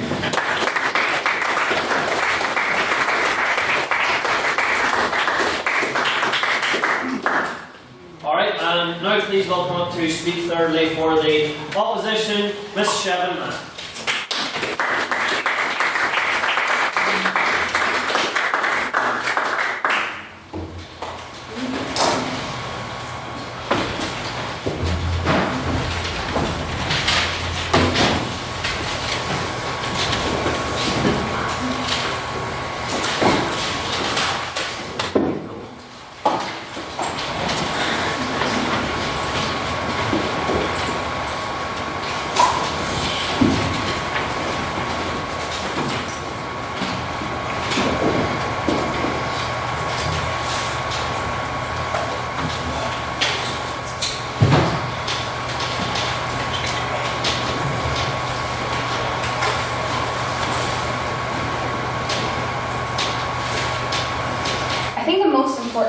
Was brought by Jake, I think. I said Jake. Jake. And I think your speech is probably the best one from the opposition. I will tell you why. Because the central issue really it's about the nature of public debate, how it works, and how it is so much better to have whatever argument is made or responded to that is being located within this field of public debate. So we're going to talk about what happens to certain ideas if you do not incorporate them in the public debate, because, spoiler alert, they don't just disappear. That's not how it works. And I think that's something the proposition has actually admitted. They say, oh yeah, we do have platforms like the internet that they're being too dislocated to. So I think I want to organize the debate through 3 questions. Actually 2. The first one is, what is it that extremist people, like people we deem unacceptable, want, and how do they characterize themselves, and what is their purpose, their goal? And the second is, how do we characterize public debates, and how do extremist discourses work, and how it is we will have a much safer and more balanced society if we incorporate unacceptable ideas and values into public debate, even if we might have a messier debate. So the first thing is, what do these extremist people want? I think that's something we've heard in opening opposition a lot of times. Again, but I just want to tidy it up and repeat it. So the first thing is, oftentimes both right and left wing populists is, as the name already suggests, they take their popularity from establishing things like the common enemy, the elite. And I think the proposition's motion and proposal really supports them in their purpose. So even if we take the proposition at their best, I think we've heard from opening opposition like legitimate reason that might be problematic, and we have positive social change that can be like oppressed too. But even if we say, okay, no, it's just really, really bad people we don't like, that would be prevented. I think even then we can see that their motion really does not have any desirable consequences. Why is that so? The first reason is that Mark talked about law, I think, which was really ironic. If we have a law and if certain things are already illegal, I don't think the proposition at any point has really explained to us why it is necessary that we need to do even more. Like, apparently there are things that are illegal. We do seem to have sometimes legal system that does seem to work on people. So I think they really need to convince us why these are not enough, and if they're not enough, why don't we have another law? These are things that I think have not been responded by them. So like Mark talks about, like, we just want to ban people. We don't want to have no free speech. We just want to ban people. Really do like lots of damage. If they do damage, they're by definition illegal. So we don't have to worry about that. The second point is that these people really flourish from their bubble. Like, it is so good for them. Like, that's the best thing that can happen for them, to not have to respond to people. No, thank you. So they can go further and further. We can like Imagine you're on the internet, we talk a lot about that, and you stumble upon an extremist page. If you see one radical opinion, like slightly right from the center, okay, and you're like, okay, that is acceptable, and then you're more prone to accept views that are even more right from that, and more right that, and then suddenly you haven't even noticed, but because you haven't been contested by other opinions, you think it's all right to kill immigrants. I don't know, what for breakfast? I don't know what you guys did, but like, other extremist things are suddenly becoming more extreme because you're engaging in that bubble. The third thing is that they really profit from the antagonization of this constructed elite that they have to fight for. And if we take proposition's motion, what happens is that we're playing to that cause because we're saying, yes, we're actually oppressing you, and we're exacerbating the oppressing elite like you. They have populists that describe us. No, thank you. So, okay, now we're coming to the big thing that I think is at the heart of the question that the opening opposition has not mentioned, that is our contribution to the debate, which I think is central. So how do public debates work, and how they're different? And I think the key word here is that they have corrective mechanisms. So we still can see that, we can still see what they're doing, because they have to talk to us. So we still have control over them, we can still correct them, and we can still not lose them out of their eyes, which is the worst thing that can happen in this scenario. No, thank you. So what happens? I think propositions already admit that they're not contradicting with us, that these things do not disappear, and there are, because we decide not to platform them, what they decide to do is go to other media, other platforms. They might meet up, for example. We have the KKK as an example, who were not allowed to speak. Maybe of course, we did not want to hear them, but that didn't stop them from doing damage they did. That did not stop them from coming together. Today, in the age of the internet, that is so much more easier. There's literally no way for us to, prevent them from coming together. So why on earth, I want this proposition to tell me, why on earth do we want them in their own corner, encouraging each other in the extremist idea, and have them in a public debate, where maybe we'll have a messy debate? No, thank you. But at least we can still see them, at least we can still do anything. If somebody says climate change is not real, at least we can have like a scientist who can say, no, you're wrong. So like, that does seem to me from, I think, what we're trying to say, and I think everybody agrees, that seems such more desirable situation, because we can still have these corrective mechanisms, because we can still control them. I'll take, Because they're still going to have their own corner, all that you're going to do is you're going to give them a platform where they have a wider audience, bring people into that corner, and that corner ends up being half a bloody room, and then the whole room is taken over and we're surrounded, and I don't have a room anymore. I don't think that's how humans work. So, like, we can't talk about the effect that has on the audience. I think it's a much different experience if you're somebody in the audience and you only listen to a certain group of people on the internet, a certain, like, people encouraging each other, like, public debate, because it's just nice people with nice views. I think you will definitely accept that point of view. I think what happens if you have a multitude of opinions, there will be people who will be more in the right, there will be people who will be more in the left. But I think it's very hard to to ignore the other side's opinion if it's being repeated all the time again and again. Like if you have these extremist discourses, which will happen if you do not let people have a platform in the public sphere, is in these things you're just as an audience so like dislocated from the other part. Even if you're very left wing and you hear like maybe a legitimate argument made by a right wing person, that prevents you from going into the extreme. Because even if you may be still left wing, people will still be right and still be left. But the thing is like they cannot just ignore it if they're also hearing the other position, the other side's position all the time. If these counter arguments are being repeated over and over again, it's so much, like radicalization is so much more difficult to achieve for these extremist groups. It's so much more difficult for them to go, no, we're absolutely right, when the other opinion is being repeated and said all the time again. So I think that's a corrective mechanism we have in the public sphere. That is something extremely valuable that will still have a society that is different, but at least we have a society that cannot like ignore each other and be in their own private discourse, because we have this platform of public discourse, which I think is not productive. Thank you.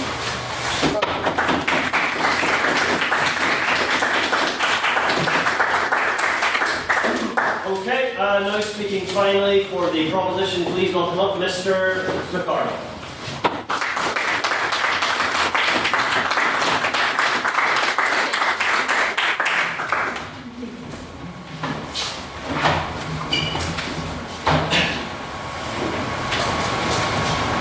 Right, so this is a fun one tonight because it's all to do with sort of free speech and to do with this issue of platforming and what we as a society can we all agree is something that is inherently wrong and is inherently against who we are and our human values.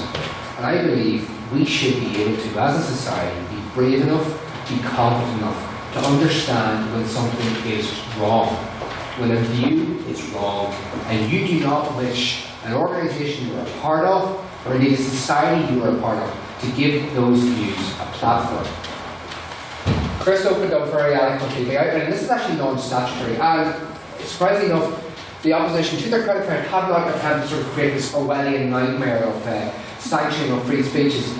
And Chris has said himself, this is something that is to do with all of us. It's to do with all our society, it's to do with all institutions that we are a part of. And very interesting, Chris touched upon in media, when balance and sort of platform can detrimentally higher debate. And Jake also used very eloquently the outline of Jim Allister, and we see this all the time in the news, this need to balance the debate, when absolutely, let's be honest, views that are wrong, views that are just anti-fact, are given a platform and given legitimacy by being put up against someone who is very high up in their field and knows what they're talking about, but they have to put up with these tactics and this technique that are used by people. And for example, that lovely phrase that enters our lexicon in the past number of years, fake news. Whenever they see a fact they don't like, it's fake news, it's wrong. That's this conspiracy against us. Facts are in danger of becoming irrelevant to our very, very lives. And this is something, by non-platforming those individuals that undermine facts, we are protecting something that is so important to us nowadays. Yes, Corey. So what about individuals who don't factually state incorrect things, but they just state opinion? Would you find that opinion to be out of the scope of acceptable opinion? Should they be given a platform? In terms, and this is something, I don't think you can really, opinions and facts are something that is very interesting in that when an opinion is right, it has to be backed up by facts. And that's something we have to look at. And sometimes we have to agree as a society when opinions are wrong. And Cormac, you outlined and talked about sort of opinions and views of the 1860s. That was a very interesting point in that. What about views that were wrong then, that were deemed to be wrong then, that we see as a society right now? But we are also in danger by allowing platforms of views that were wrong then, that were accepted, coming back into society. We've seen that very far left or far right-wing commentators that have been given a platform, allowing to espouse their views against open borders. And this is something, an interesting point as well. A really specific example here argued by the far right, that they want to go back to this sort of world where we were all in our own nation states and things were kept separate. That never existed. But by allowing this myth and allowing this sort of almost romantic notions of the past, we create a present danger for ourselves again. Yes, sir. So we accept 2019, we all seem to agree we're wiser than 1860. How do you not know that we will be wiser again in 2060 if we aren't allowed to debate and get more nuance? Of course, debate and discuss important things, but surely, Cormac, we as a society have things that we agree on that are inherently wrong. Slavery. inherently wrong. I truly hope that in the next 100 years, you don't say, that was a great idea. Let's get me from our man, we understand it was determined, but that's the same point. The thing is, we have to agree as a society when things are wrong, we move on. Yes, there's some things we still have wrong right now to this day. But that is allowed to be open and debate. We're not removing those aspects of discussion from our society. The also pointed out about sort of mainstream university society becoming quite left, and that's true. We all know that it's a bit of a leftist echo chamber, which is fine. But we know that, we can identify that. And we can see that as the university student union, it's their choice as a position to not accept someone to come. That doesn't mean that we'd say we do completely ignore those people from our own sort of consciousness. We understand that those organisations have a right to select who they want to come and speak. And as Jake said very clearly, when we give these people a platform, there's a clear loss of facts. And that is wrong. And Mark said as well, the platform, we are not against free speech, we are saying this platform should be taken away. They have been given their opportunity. For example, if a first-time speaker comes in here, they have been given an opportunity to speak. And this is the thing. There is principles, of course, versus a practicality. We as a society look from this motion by non-platforming. What does non-platforming cost as a society as to what we have to give? We all know the danger we are in at the current moment in time. The world is going absolutely crazy. We are in such an unstable time and such a dangerous time that we have to be as vigilant as ever and as cautious as ever on that people. Yes, okay, we agree. It's a dangerous time for the past 120 years. Consistently as a planet with nuclear weapons in a dangerous time. Like, so how is it that banning people from speaking is in any way going to change the situation? In terms of rhetoric, if I can answer that, we're talking about platforming speech. The internet and communications have changed dramatically in our lifetime alone. And this is the key point. I understand this has been dangerous times in the past, of course, dangerous times in the future. But in terms of this aspect, this is why we need to police this so carefully. It is something new to us. This level of instant communication, this level of accessing millions of people, no matter who you are. And that is why we have to be so cautious and so effective against it. And non-platforming allows this. You don't have to agree with it, but you should at least accept other institutions and organisations' right to choose who they allow to come and speak. And it's a right of choice as well, which is highly important. And there's a number of questions as well in terms of the law. Why should we need to do more? We need to do more because these institutions and organisations and these sort of speakers and people who espouse these horrible and dangerous views have become more and more adapt and more developed, either by the adoptions of or the increase in technology and espousing their views in increasingly more subtle ways that damage our society. I'm just going to bring the scope down, which sort of, it can be a debate and get cut off in various aspects and things like that. Bring the scope down. Say we had a speaker to the roof. And in our first time speakers, he gave the right from Matthew Bradley, Matthew Bradley. They're both delighted, so I get mixed up. And he gave him that I'd like to speak. And Bryson says, yes, of course, speak. And he came out with some vitriolic, and let's be honest, I want to hear from here. He came out with just absolute shite. That we all knew as a society it was wrong. How would you feel if you let him back? So how would you feel if that speaker said something that struck at our moral core? How would you feel if you seen him back up the next day, and the next day espousing his vitriol? Just think about that for a second. And if you believe that it would be wrong to allow someone like that to use your society as a mechanism to espouse their vitriol, to target other people, to target our society, then you have to agree with the proposition tonight and vote for this motion. Thank you.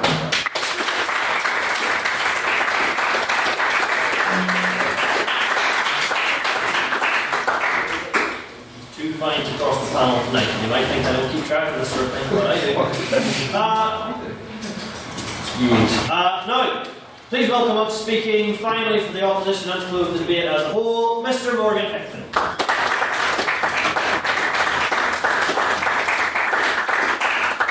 The phone's not working, so I'm going to rely on you to keep me in time.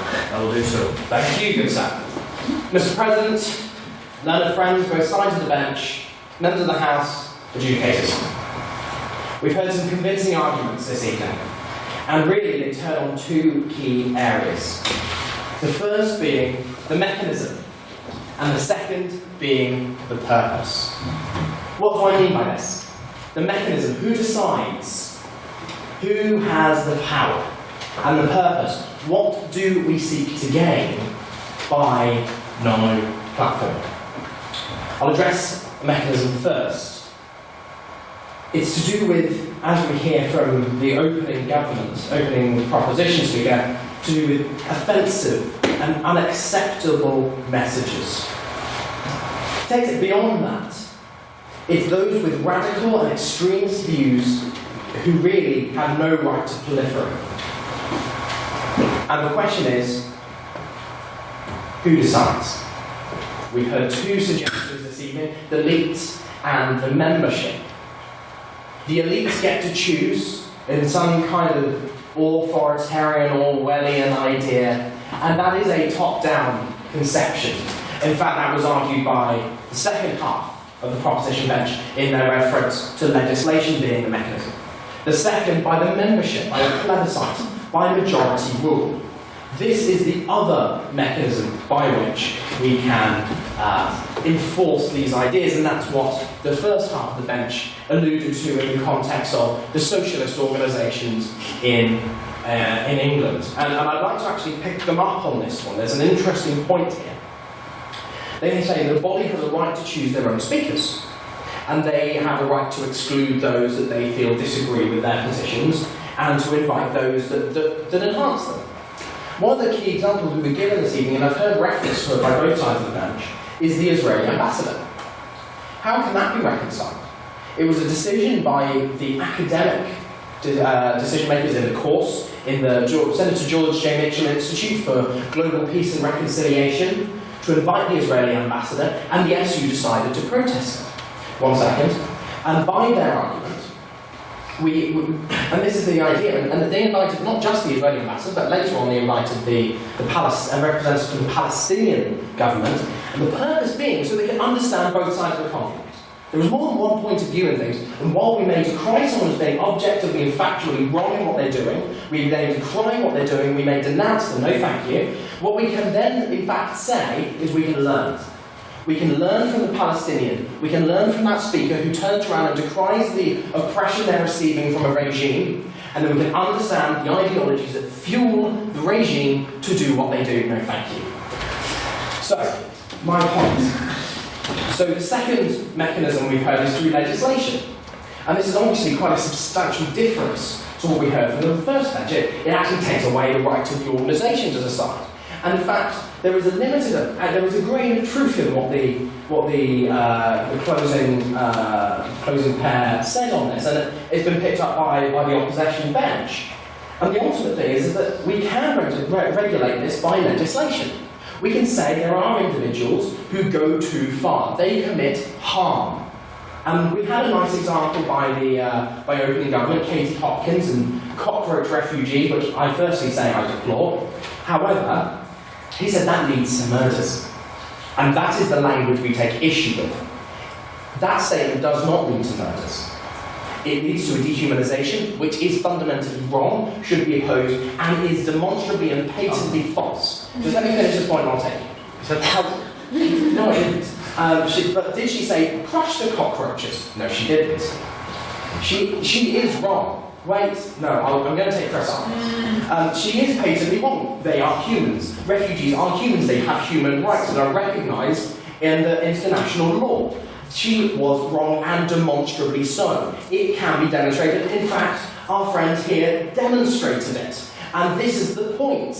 Yes, I'll take it. So, the point I was trying to make is the fact that actually, if you look at any genocide that has ever happened, it is through dehumanising words. It's not saying we should crush the cockroach. Thank you. By the example of calling them a cockroach. Thank you. I take your point.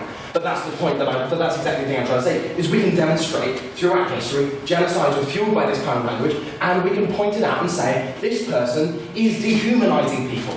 This person is leading people to harm, leading people to conceive of people in a way that is not true, and that is demonstrable in a public forum. So, second, purpose. Why do we want to do this? And this has two streams. Why do we want to do it? And does the motion achieve it? And this is what you need to consider when you vote tonight. Does the no platforming achieve their stated purpose? Does it achieve not enough, or does it prove too much? That was going to say. Okay, thank you. So there was one point made: societal welfare. And as I stated before, to prevent the dissemination of hateful, radical, and extremist views. We've heard from this side of the bench 3 key points. I would like to refer to that. No, thank you. First, we're talking about the forbidden fruit, parental guidance. I'd refer you to Relax by Frankie Goes to Hollywood, the Sex Pistols, famously songs that were banned from the radio, banned from distribution, and they boomed. No. So secondly, and this is linked to that, forced into alternative media. We've heard references to numerous individuals this evening, whether that's Jordan Peterson, Tommy Robinson, Milo Yiannopoulos. They are forced into what has now become known as the intellectual dark web. And they are forced into what is effectively an echo chamber. And finally, picking up on a point made by the first half of the opposition bench, we're talking about losing the common ground. The use of arguments in the public square. And it is accepted that making arguments on a basis that is not intelligible, understandable, and appreciated by the majority are not helpful arguments in the public square. They do not achieve the outcomes that people expect them to. And it is on that basis that we can confidently say that allowing people to be challenged, allowing people to have their flaws in their arguments exposed, and I will just stress the literific in this, we have an equality of arms. We have 4 speakers on one side, we have 4 speakers on the other. It is controlled by a chair, and it is listened to by the members of the House. We have an equality of arms. You get to judge the quality of speeches, understand what we're saying, understand and appreciate the differences from one side to another, and make an ultimate decision on the basis of whose arguments are better in your own minds. Ladies and gentlemen, no platforming does not achieve the aims that they set out to do. In fact, it goes further. It goes beyond. We hear about the Orwellian conception. We hear about the idea of ruling out conspiracy theories. And ultimately, we can say with confidence that these are proving too much. So it neither achieves their aim, and it overachieves their aim in different areas. Quite frankly, ladies and gentlemen, they do not achieve what they want with it, and the mechanism they do it by is flawed. Ladies and gentlemen, I'm very happy to oppose.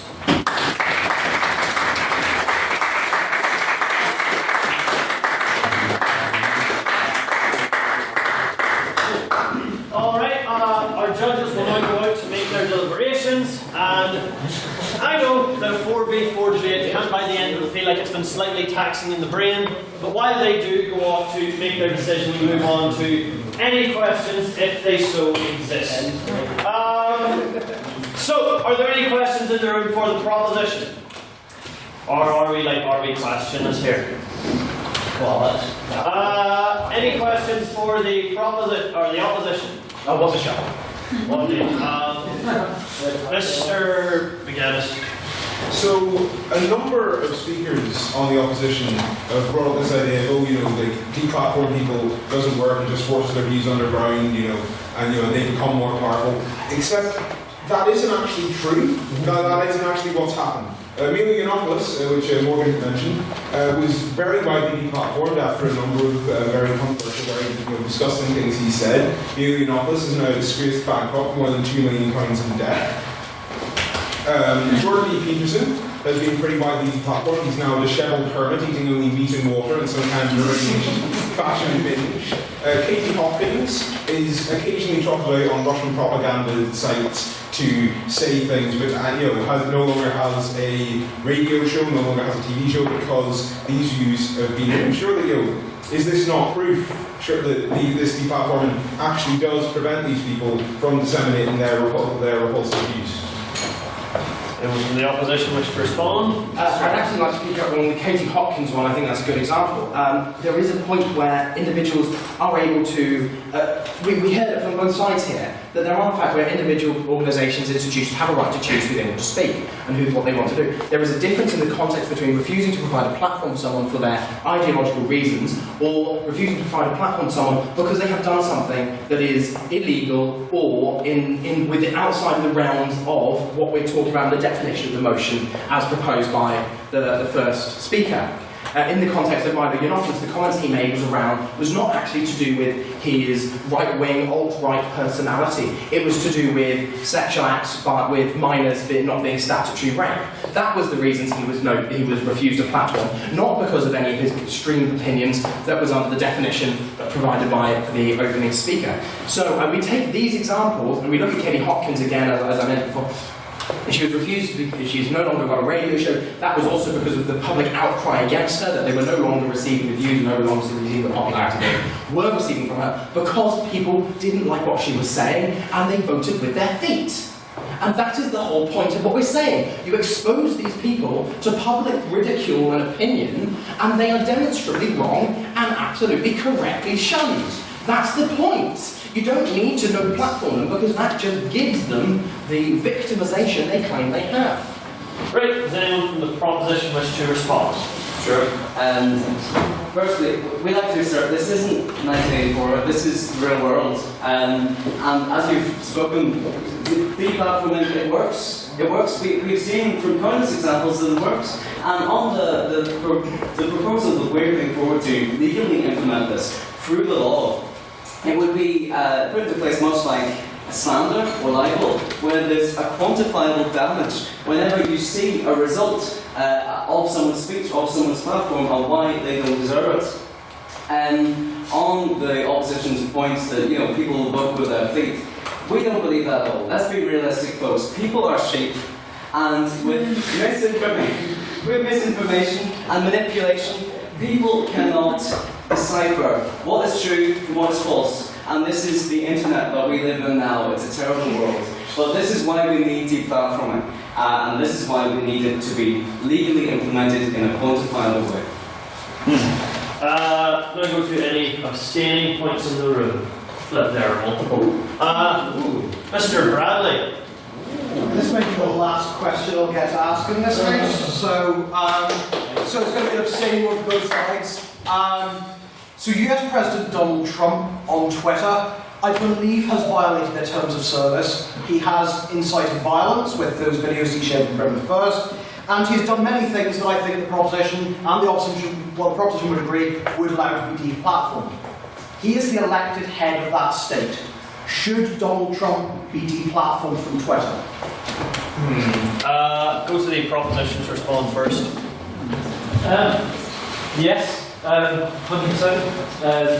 If we are to have any form of sort of accountability, then this is an organisation. The organisation is not accountable to the United States of America. If the people of the US decide to vote him in, that's their problem. But this organisation has a set of rules. He wrote those set of rules. He should be deplatformed. Same as if someone in this house wrote this house set of rules with no platform. Doesn't matter if a different group has elected them as their president or not. Opposition to respond. So this draws us back to a point that we made earlier about the difference between could no platform somebody and should no platform somebody. Yes, I think it's quite possible to make the case that Twitter has a set of rules and they're entitled to kick him out because he has breached their rules. What we were saying is should they? And I would just ask you to think a moment, what would happen in the real world if that happened? You already have these gigantic social fissures in America. Basically, Trump and his people would make their own mini version of Twitter, where the only people who could go on it are like super mad, like really hardcore Trump followers who would just talk to themselves the whole time instead of being able to engage in some kind of debate with the wider world. So I think if you were to look at the consequences, whether it's right or wrong, the consequences of Twitter kicking Trump out would quite possibly be quite negative. Support information? None of those actually exist. Yes. No, we can't. Now I know you're probably wondering, Hugh, why haven't you called us to a vote yet? I'm on leave. Because the actual decisive decision of tonight needs to be done by the judges. It cannot be done by me. That power has been taken out of our hands. So we need to continue to stall for time. At about 10 past, I'll go see them because that's like past a fair point of deliberation, and I'll say, here, boys, take it, so until then, I'll fish for if there are any other questions in the room. Is this for the proposition or? Proposition, though, could yeah. be abstaining, but... No, proposition. So, okay, we should talking about no platforming people in our society and stopping them from getting their views out. However, what you're taking into consideration is sometimes our society has views which could be deemed as unacceptable. So if we look at a history book regarding the history of the British Empire published in England, you're going to see this very positive image where the Bengal famine of what a shame, that was a tragedy, rather than the let's slip and starve to death. It actually was to take Irish famine as an example. So we allow platforms already that are completely not acceptable with our society's rules because the establishment currently agree with those. Would you say that we should then trust out and try to no platform the establishment as well?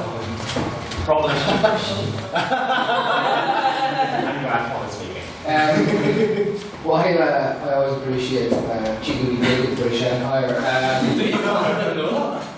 have to say I think the point is a bit contrived in regards to publishing something in a book or a history textbook and it being of a historical fact. And it's a bit sort of the way I sort of in regards to Cormac's points in that surely we as a society know when something is inherently wrong and inherently wrong in those views, rather than views of the past, which may just as important in terms of societal development, but platforming views like that, I believe preventing those views down just moving forward as society, Trump reflecting upon our past, as important as that is.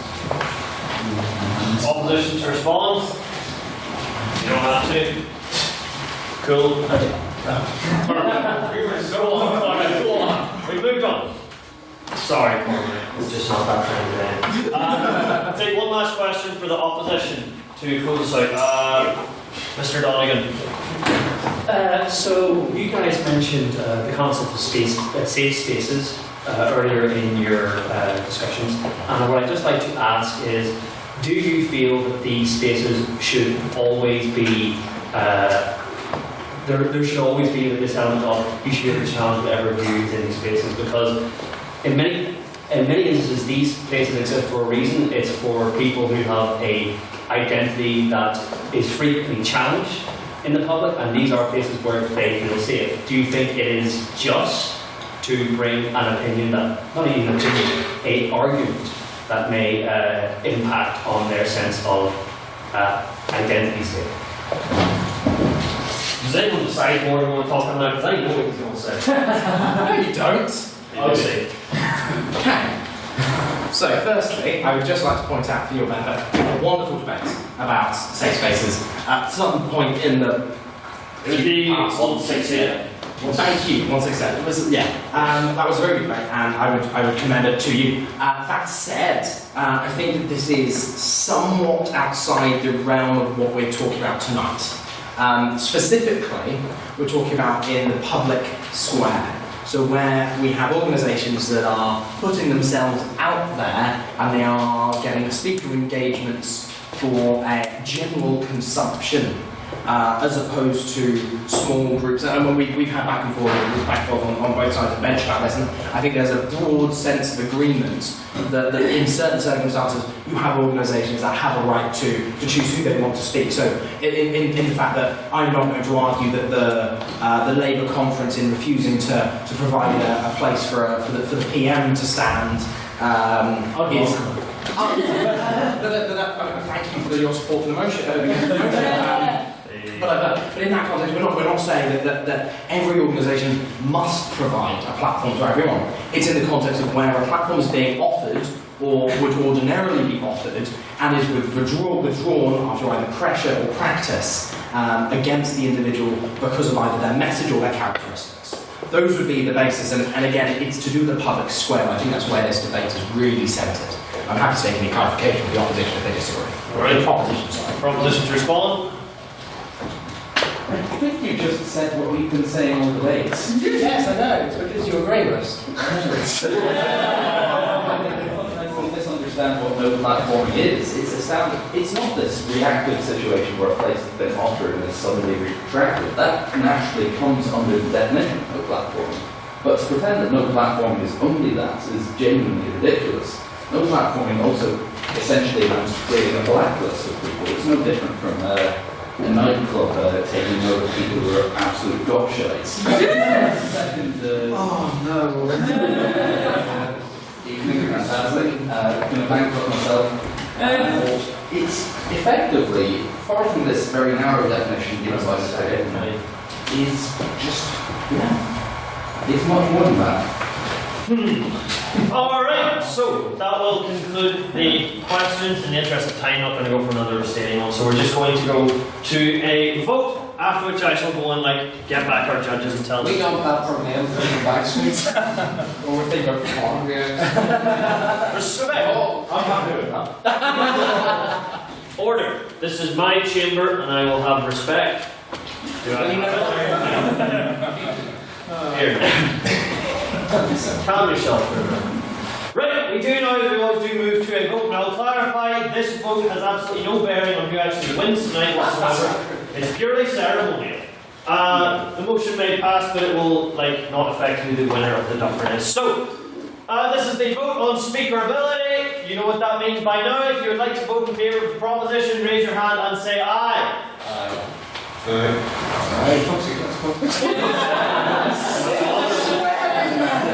And you've got two tonight, so have me. I was a blackboard. 6. 7. And if you would like to vote in favour of the opposition, raise your hand and say nay. Nay.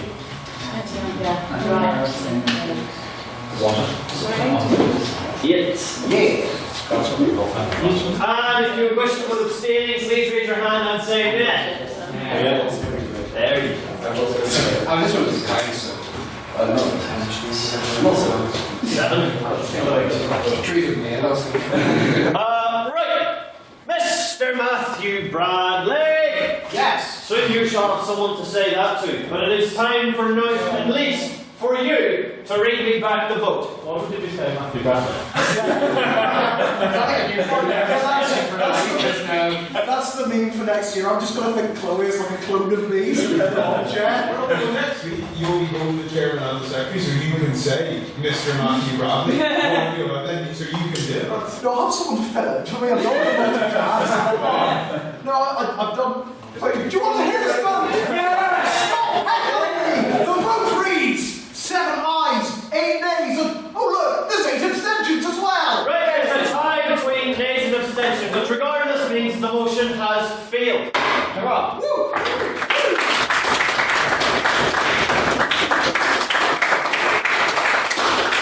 Now you may stay seated for now. It is at such an hour that I shall go and ask the judges, wherever they may be. Hurry up.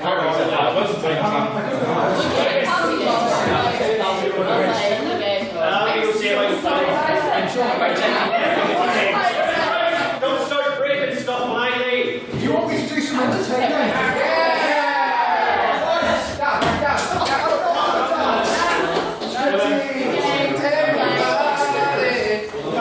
I can't get your hand, but you know that I would take it if I could.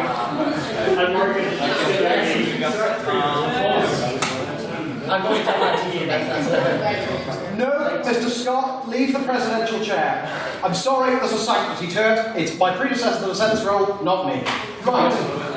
No, I'm sorry. I've worn that chair, you don't want to settle. So, You don't want to know how we did it. how many of you are familiar with the game Just a Minute? Yes. Just a Minute, yes. No. So, This is a regular form of a true worker. okay. No order been lost yet. I'm going to leave them in just a minute. Unless you want to do that, we're doing sort of. Leave my podium, I'm still ready. They're back. That's so sad. I was going to let them play a game.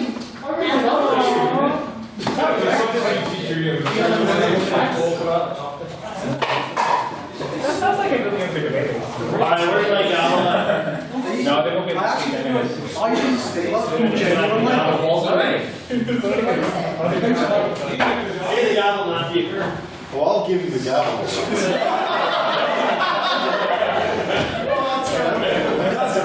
I actually don't have it. Carry on then. Does anyone know where the gavel is?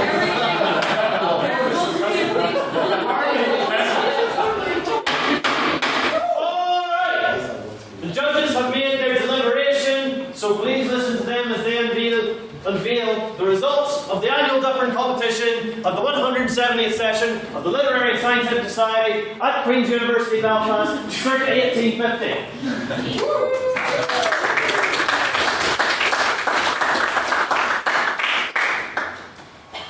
The Dufferin is a strange competition in that it is the one competition that we do in-house per year that operates entirely off of the BP, British Parliamentary format of debating. And that is a temperamental beast.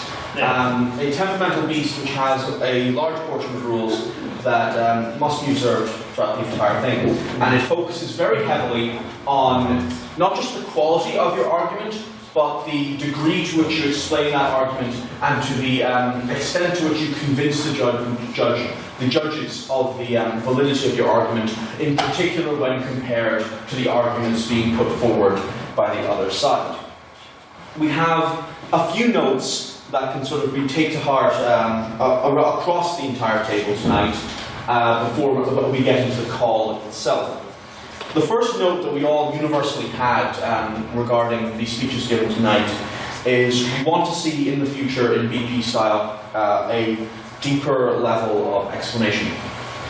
It's all well and good to tell us that something is the case, or to tell us that something is something else. What we really want to hear in a judging criteria is why something is the case.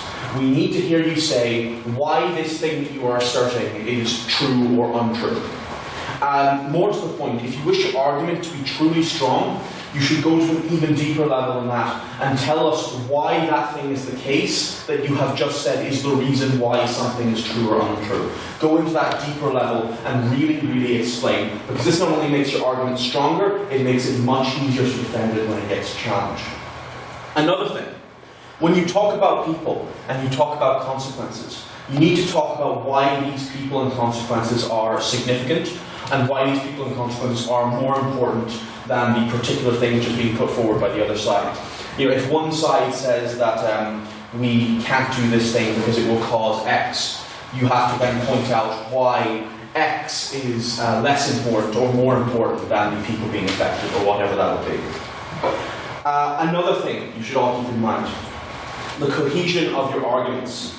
I know you have 15 minutes to prepare, but you have to be really careful that contradictions don't sneak into your speeches. And you should really analyse your points a little bit beforehand and make sure you don't say anything that can be misconstrued as going against either what you do or in particular your partner might be saying, because it can take you apart. I know in the Dufferin you're being judged as individuals, but your role within your team is an important factor of what makes you win as an individual in this competition. Final note, though this didn't apply to every speech tonight, we thought it was relevant to mention regardless. Structure. This is the debating judge's nightmare because we have to mention it every time you do a call. As a judge, you have to write very fast.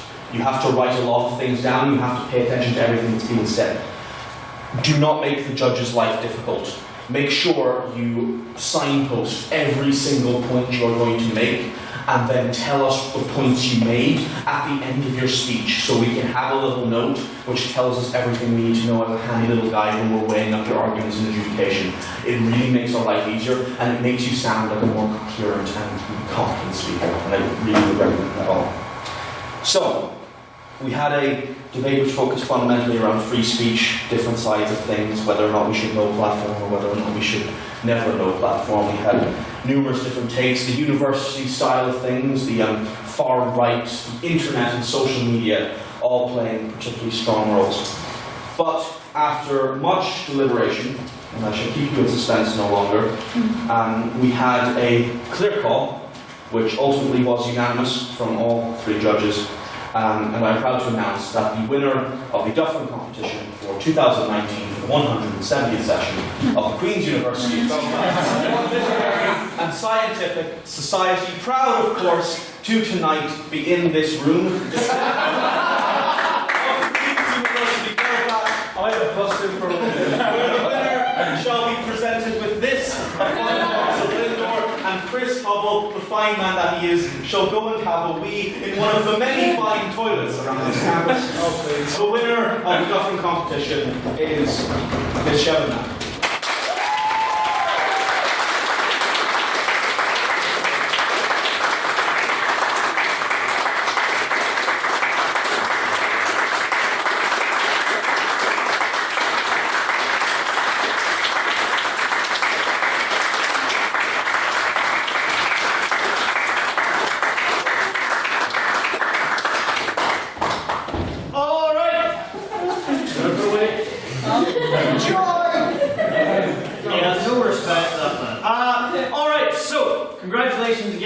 Matt, just before we close out, reminding you all that the Conversazione is next Wednesday. We'll be taking sign-ups tomorrow. Sign-ups will be closing tomorrow, and if you will not be paying for your ticket tomorrow, we need to be let know immediately, or else you shall not be let in. There is no provisions for late payments this year. It needs to be made very clear we need to have that money by the end of this weekend, or else we won't be able to attend.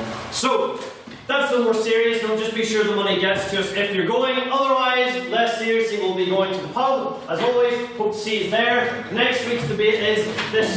Cuba, yes. Next week's debate is this House believes Cuba has been a success. So, hope to see as many of us all there as possible. We've only got 3 debates left to go this time of year. So, it is without any further ado. I thank you all for coming and do declare this meeting to be